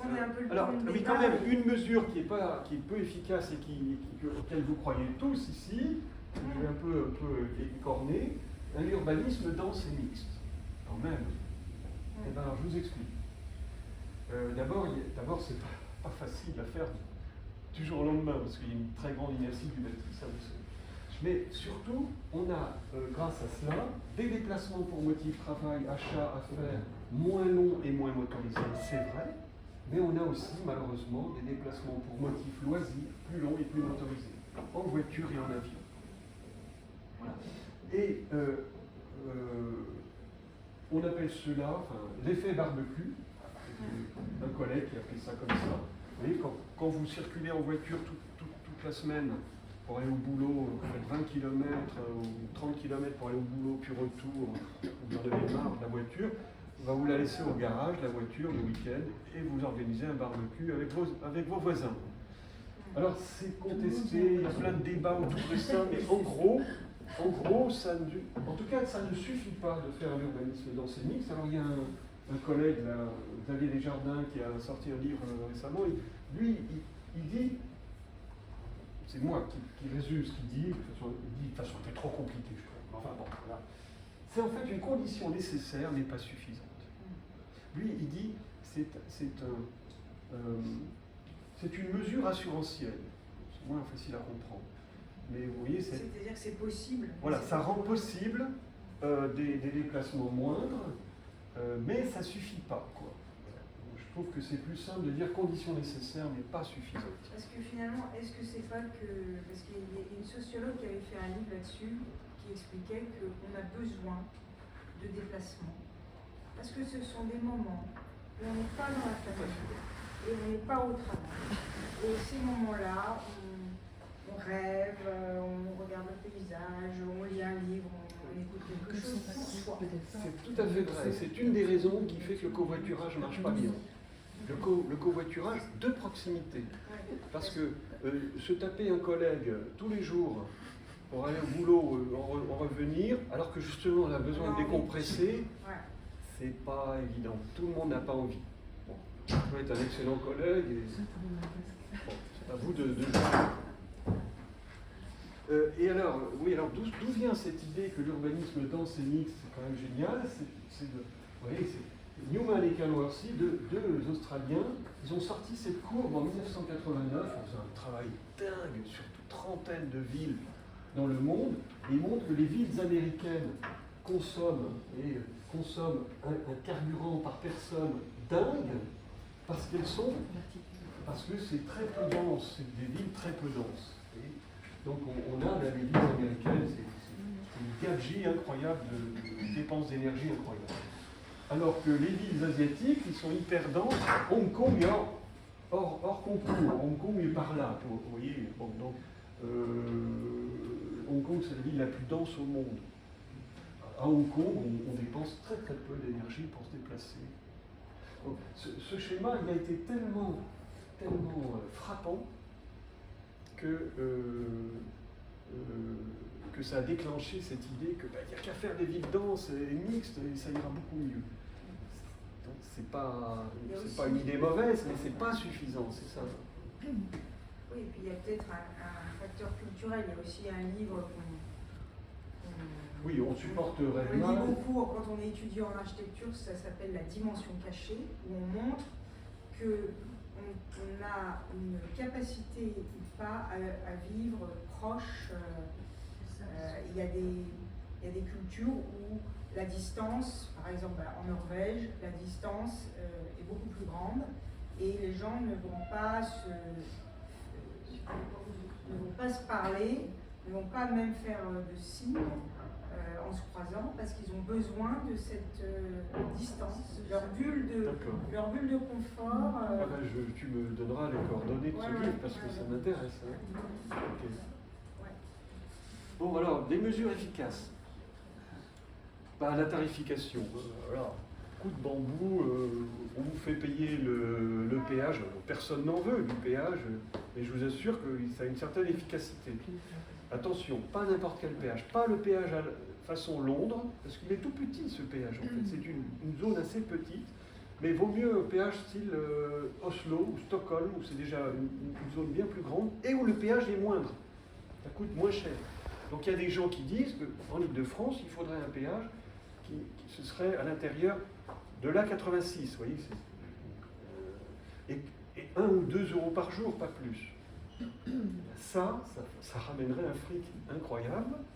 Et des collègues, moi je ne bosse pas là-dessus, mais il y a pléthore, il y a des centaines et des centaines de gens dans le monde qui travaillent sur le péage urbain parce que ça rentre très bien dans l'approche standard en économie des transports. Les collègues adorent. Bon, moi je suis beaucoup plus circonspect sur l'intérêt, je vais vous dire pourquoi. Alors, eux ils disent double dividende, c'est l'expression, réduction du trafic et recettes. Et en même temps des recettes de péage qui permettent par exemple de renforcer les transports publics. C'est ce que fait Oslo. Mais Oslo au début c'était pas du tout ça. Oslo ils ont introduit un péage, vous savez pourquoi? Parce qu'en Norvège c'est très contraint c'est très montagneux, il y a des fjords. Enfin, donc il faut construire des infrastructures, des tunnels, des ponts, c'est très coûteux. Et donc c'est pour ça que la Norvège a instauré des péages dès les années 70-80 pour payer les infrastructures d'accès à ces villes. Et c'est dans un second temps qu'ils se sont dit, une fois que tout ça a été réalisé et payé, que ce péage, on n'allait pas le supprimer, parce qu'il a été question de le supprimer, mais qu'on allait l'utiliser pour renforcer les transports publics. Alors maintenant, même mes collègues, ils ne savent pas, enfin, voilà, c'est toujours la même chose. Il faut connaître l'histoire, si vous voulez, pour comprendre un peu comment ça s'est... Pourquoi en Oslo, en Norvège, il y a des péages. C'est lié au relief, quoi, très, très particulier. Et aussi à la neige. Oui. Leur nettoyage pour les véhicules automobiles est un coût énorme. Donc, Voilà. Et c'est ce qu'on m'a dit pour la tâche. Alors, quelles sont vos réserves à l'ONU? alors, mes réserves, c'est qu'il y a un coût de gestion parfois très élevé. À Londres, c'est 42% des recettes qui passent dans la gestion du péage. On se dit, mais alors en Grèce, des sociétés de contrôle, disons, déjà d'appareils automatiques, puis de contrôle, tout ça, c'est quand même énorme. À Stockholm ou à Oslo, c'est beaucoup moins parce qu'il y a du relief qui empêche, qui facilite. À Stockholm, il y a plein d'îles, donc il y a quelques ponts, vous n'avez pas grand-chose à mettre pour faire un péage. Tandis qu'à New York, c'est déjà presque un péage, parce que les ponts sont payants. Et Manhattan est donc une île payante. Si vous voulez accéder à Manhattan, il faut payer, quoi. Bon, bref, il y a plein de choses. Il y a aussi beaucoup de fraude. Hein, vous avez beau être anglais, soi-disant très très réglo, tout ça. Ça alors, il y a une feuille morte qui s'est collée sur votre plaque d'immatriculation. Ah, c'est dommage. Voilà. Donc il y a en fait 6% à peu près des gens des voitures qui seraient en infraction. Énorme. Il ne reste plus qu'un dernier. Alors, le stationnement payant, ça vous savez, limitation de vitesse, ça c'est très très très efficace. Ça ne plaît pas beaucoup, donc je vous ai déjà dit un peu. En fait, ce qu'il faudrait, c'est réduire la vitesse limite sur tous les réseaux, de 20 km/h sur tous les réseaux, par exemple. Et si on fait ça, c'est extrêmement efficace tout de suite. Vous réduisez sur autoroute, si vous passez de 130 à 110, vous réduisez les émissions de gaz à effet de serre de 16% du jour au lendemain. Vous en connaissez beaucoup des mesures comme ça, aussi efficaces. C'est ce qu'avait proposé la CCC, c'est la Convention citoyenne pour le climat. Et dès que les politiques ont su qu'ils avaient proposé ça, tout de suite ils ont dit non, on le fera pas. Alors qu'ils avaient dit qu'ils feraient tout. L'autre argument, c'est qu'en dessous de 30 km/h, il y a beaucoup moins de morts et des blessures. Donc la sécurité pour les usagers des rues est énormément améliorée. Quand on passe de 50 à 30, il y a des bénéfices énormes. Ça a l'air de rien, mais il faut 26 mètres pour s'arrêter. Vous avez un piéton qui surgit à 13 mètres. Il faut 26 mètres pour s'arrêter à 50 à l'heure, il faut 12 mètres pour s'arrêter à 30 à l'heure. À 30 à l'heure, le piéton vit, il n'est même pas touché. À 50 à l'heure, il meurt, donc 90% des cas. Voilà, enfin, etc.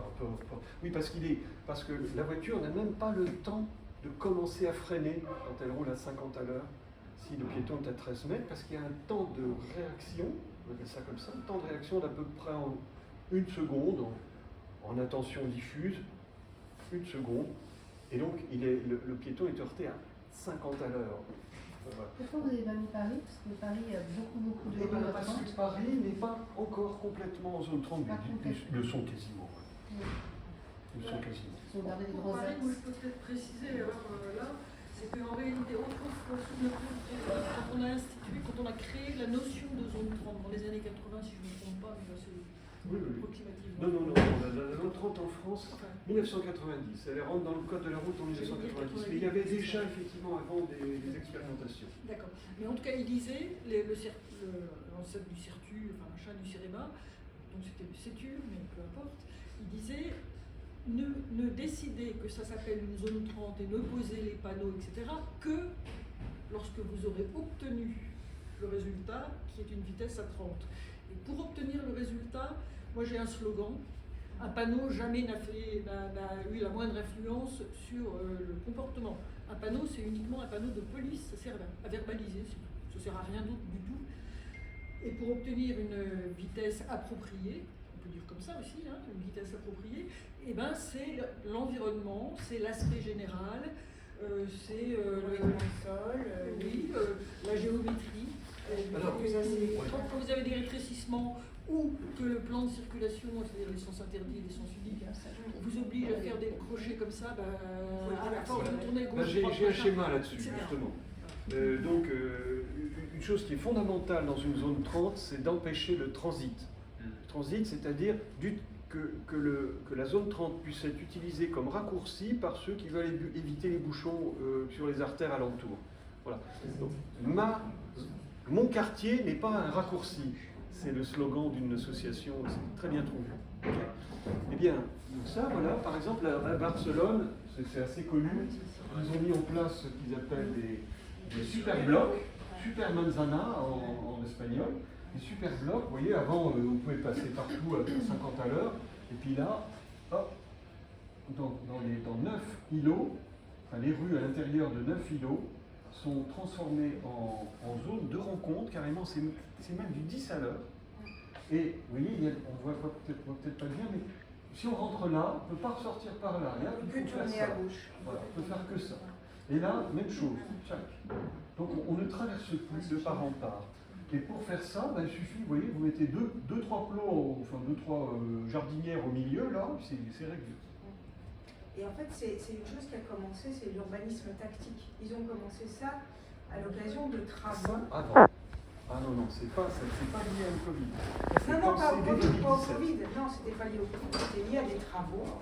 Et ça a commencé, et au début, ça a été un tollé dans cet îlot-là, parce que les gens ont considéré qu'on les empêchait de passer. Et puis après, c'est devenu un truc enviable, un peu comme les rues aux écoles à Paris. Oui. Au début, c'était un peu un tollé de dire non, mais on ne peut pas interdire de passer. Et puis maintenant, tout le monde en veut, quoi, parce que ça devient... Oui, à Paris, alors, Paris, Barcelone, c'est des centres-villes où beaucoup de choses sont faciles à faire. Maintenant, en grande périphérie, ça commence aussi à venir. Par exemple, moi j'entends, j'ai fait travailler des étudiants sur une petite ville en 2015 qui s'appelle Audruic, à mi-chemin entre Boulogne, Calais et Saint-Omer. Audruic, 5000 habitants, tout est bagnole. Toute la grande place, ce n'est qu'un parking, il y a la voiture, c'est le tout voiture. Mais il y a des gens qui disent on ne peut pas laisser nos enfants aller seuls à l'école à pied, parce qu'il y a des voitures sur les trottoirs, c'est dangereux, on veut des trottoirs libérés des voitures. Vous voyez, donc, la maire qui est très pro-bagnole, elle se retrouve soudain avec une demande, on en a marre d'accompagner nos enfants à l'école en voiture, on veut qu'ils puissent y aller tout seuls, on habite à 300 mètres de l'école, ils ne peuvent pas aller seuls à l'école à pied. Voilà. Des demandes comme ça. Ça change tout, hein. Ce soudain, là. Ou alors, enfin, là, ça c'est moi j'ai dit à mes étudiants, allez voir les 3-4 cafés, restaurants autour de la Grand Place et dites-leur s'ils n'aimeraient pas avoir une terrasse. Et il n'y avait pas de terrasse parce que ça supprimerait des places de parking. Ça les intéressait. Il faut que nous finissions. Comment ? Il faut qu'on avance parce que dans... Voilà, j'ai presque fini. Donc en fait, il y a quelques mesures qui ont l'avantage de contraindre la voiture tout en offrant une alternative. Par exemple, le tramway. C'est aussi pour ça que beaucoup de villes l'ont adopté. Il y a une quarantaine de tramways modernes aujourd'hui en France parce qu'il est en site propre. Tout le débat à Strasbourg dans les années 80, c'était ça. Et si on fait un tramway, ça va gêner la voiture. Et les pro-tramway disaient, ben oui, justement, c'est ça l'intérêt. Et que ça permettra à la fois d'avoir du transport public efficace et de réduire le trafic auto, ce qui devient cohérent. Oui, je ne peux pas détailler. Ensuite, bien donc, vous avez compris, ce qu'il faut, c'est développer un système de transport écologique alternatif à la voiture qui combine toutes les alternatives à la voiture. Il y a plein de choses à faire. Et puis surtout, une cohérence des politiques de déplacement. On ne peut pas faire plaisir à tout le monde, parce que c'est ce qu'il y a de moins efficace. Si vous faites plaisir à tout le monde, vous gaspillez l'argent public. Et il vaut mieux à la fois modérer la circulation automobile, les fameuses mesures efficaces mais impopulaires, et en même temps proposer des alternatives. Développer des alternatives, c'est-à-dire les fameuses mesures populaires mais peu efficaces, si elles sont peu efficaces, si on ne fait pas ça en même temps. Okay, donc c'est ça qu'il faut articuler, c'est les deux types de mesures. Voilà, ça j'ai pas le temps, à moins qu'il y ait des questions. J'ai fini. Donc vous avez compris, la conclusion c'est... je me suis dit, qu'est-ce que j'ai écrit en conclusion ? Ralenti. En fait, c'est le mot d'ordre principal, c'est ça. Il va falloir apprendre à ralentir. Et en fait, les gens sont prêts. Quand on regarde les enquêtes d'opinion, vous avez 70-80% des gens qui disent oui, ça va trop vite, il faudrait ralentir. Ben, voilà, un programme politique tout prêt. Ralentir, on va pas forcément moins vite à vélo. En tout cas, dans Paris, oui, c'est vrai. Prendre un vélo, c'est pas forcément ralentir. Oui. Par contre, il y a quand même un truc, c'est que le vélo, on tous les droits. Après l'essence interdit, ça devient hyper dangereux. Oui. C'est n'importe quoi, on ne répond pas à ça. Si, je peux répondre. Si, vous avez raison. Mais simplement, il faut regarder l'accidentalité. Donc, ce que vous vivez, vous avez raison, si vous vivez comme ça, c'est évidemment, je ne vais pas contester ça, c'est beaucoup de gens le vivent comme vous. Mais après, il faut essayer d'objectiver. Quand on regarde, y a-t-il beaucoup d'accidents piétons-cyclistes? Il y en a en fait très peu, et surtout quasiment jamais de morts. En France, il y a de 0 à 2 morts par an depuis toujours, de cyclistes qui renversent un piéton, et qui, jusqu'à ce ce soit fatal. Donc, en fait, c'est un non-sujet, enfin, c'est un sujet très mince. Mais il y a effectivement une insécurité, un sentiment d'insécurité tout à fait réel.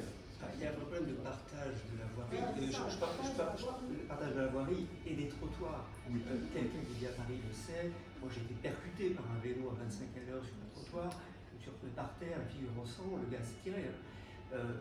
J'ai vécu ça aussi avec les trottinettes. Il y a 2-3 ans, quand il y avait cette espèce d'hystérie de trottinettes sur les trottoirs. Et donc, ce problème du partage de la voirie, particulièrement des trottoirs et des zones piétonnes, c'est un problème bien plus large là, parce que c'est un problème finalement de comportement, de respect des autres, etc.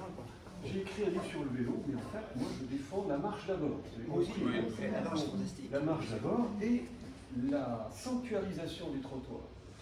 Le problème, c'est que dans le code de la route, le trottoir n'est même pas défini. Et donc, plein d'associations, de gens et d'élus aussi qui réclament un statut au trottoir. Et une fois qu'on l'aura vraiment défini, et on pourra dire qu'il est réservé exclusivement à l'usage des piétons. Et ça, c'est encore un combat à mener. Et que les municipalités ne fassent pas passer des pistes cyclables sur les trottoirs, voilà, pour ne pas gêner les voitures. Parce que finalement, et on voit que la voiture, elle a déjà 90% de l'espace quand on regarde la rue en coupe. Et si on met les vélos, on les met sur le trottoir, alors que par ailleurs, normalement, ils n'ont pas le droit d'y aller. Donc en fait, c'est schizophrénique. Alors il y a un pays, la Norvège, où, de droit, les vélos ont le droit de rouler sur les trottoirs s'il n'y a pas une infrastructure vélo. Parce que la sécurité avant tout. Donc la notion de trottoir est relative selon les pays. Et au Japon aussi, hein, on roule sur le trottoir. Les piétons s'en plaignent, mais voilà, effectivement, il y a plein de... Il y a plein de situations différentes. L'Allemagne a commencé à faire une partie de son réseau sur les trottoirs au début, parce que les nouveaux cyclistes ne sont pas à l'aise et ils n'auraient pas créé du cycliste si ça avait été sur la chaussée. Et puis progressivement, ils ont eu un stock de cyclistes suffisant pour tout remettre sur la chaussée. Parce que les gens avaient pris l'habitude de rouler et ça faisait masse par rapport aux voitures, etc. Et je veux dire, il y a souvent des mesures que moi je pense qu'il faut prendre, même si elles peuvent être critiquées, comme tu en as donné quelques exemples tout à l'heure. Des mesures temporaires. Par exemple, les Vélib. C'est l'exemple qui me revient à l'esprit. Quand le Vélib est arrivé de la Noé de Pimpan, inaugurant, machin, etc. Et moi je tordais le nez, hein, je l'avoue. J'étais pas contente du tout en tant que cycliste. Mais en réalité, j'avais pas tout compris. Ça a eu une vertu énorme. Moi je eu conteste. Deux. Attends, laisse-moi finir. On a eu deux vertus énormes. L'une, c'est que comme c'était un grand capitaliste international, blablabla, qui l'avait apporté à Paris. J.C. Decaux, merci, oui. Eh bien, on ne pouvait plus ricaner quand Isabelle elle parlait. Et il ne pouvait plus se moquer. Il y avait un problème idéologique. Isabelle, le sens de... Et le deuxième, Isabelle et le vélo. c'est que en France, le mot vélo était en train de disparaître de la langue française. Et tout d'un coup, Vélib est devenu synonyme de vélo. Alors c'est mieux que rien déjà, mais n'empêche, ça a sauvé le mot, donc la notion qui va avec. Ouais, enfin, le vélo n'a pas disparu. Le mot vélo, monsieur, était en train de disparaître et j'en ai la preuve. Moi, je suis sûr que non. Moi, je suis sûr que oui, parce que j'en ai la preuve. Dans un pays c'est bien, le qui a le Tour de France tous les ans, Ah oui, le vélo n'était pas. Mais oui, mais le mot n'était pas en train de disparaître. Écoutez, j'étais à un premier congrès international qui s'appelait. Comment il s'appelait ce premier congrès très important qu'on avait eu? Mais le mondial. Non, tout en français. Non, du tout. Enfin, en tout cas, ça parlait des vélos, des transports en commun, des piétons, machin, et les villes, les voitures, et tout ça. Et les orateurs suisses, allemands, tout ce que vous voudrez, pour eux, il y avait 4 modes de déplacement dans la ville. Il y avait les piétons, les vélos, les transports en commun et les bagnoles. D'accord? Et en France, il y en avait 3. Il y avait les piétons, je vous le garantis. Il y avait les piétons, les transports en commun et les bagnoles. On disait les deux roues. Et les chercheurs n'avaient pas le droit d'utiliser le mot vélo, ça je l'ai connu, il fallait dire deux roues légers non motorisés. Ça s'appelle une litote. Voilà, on va continuer au début des années 90. On va continuer ça à a commencé à changer fin des années 90. Comment elle s'appelle la Isabelle, ministre de l'Environnement? Isabelle, je t'interromps. On va continuer à faire à la main. Tout le monde ensemble. Merci quand même.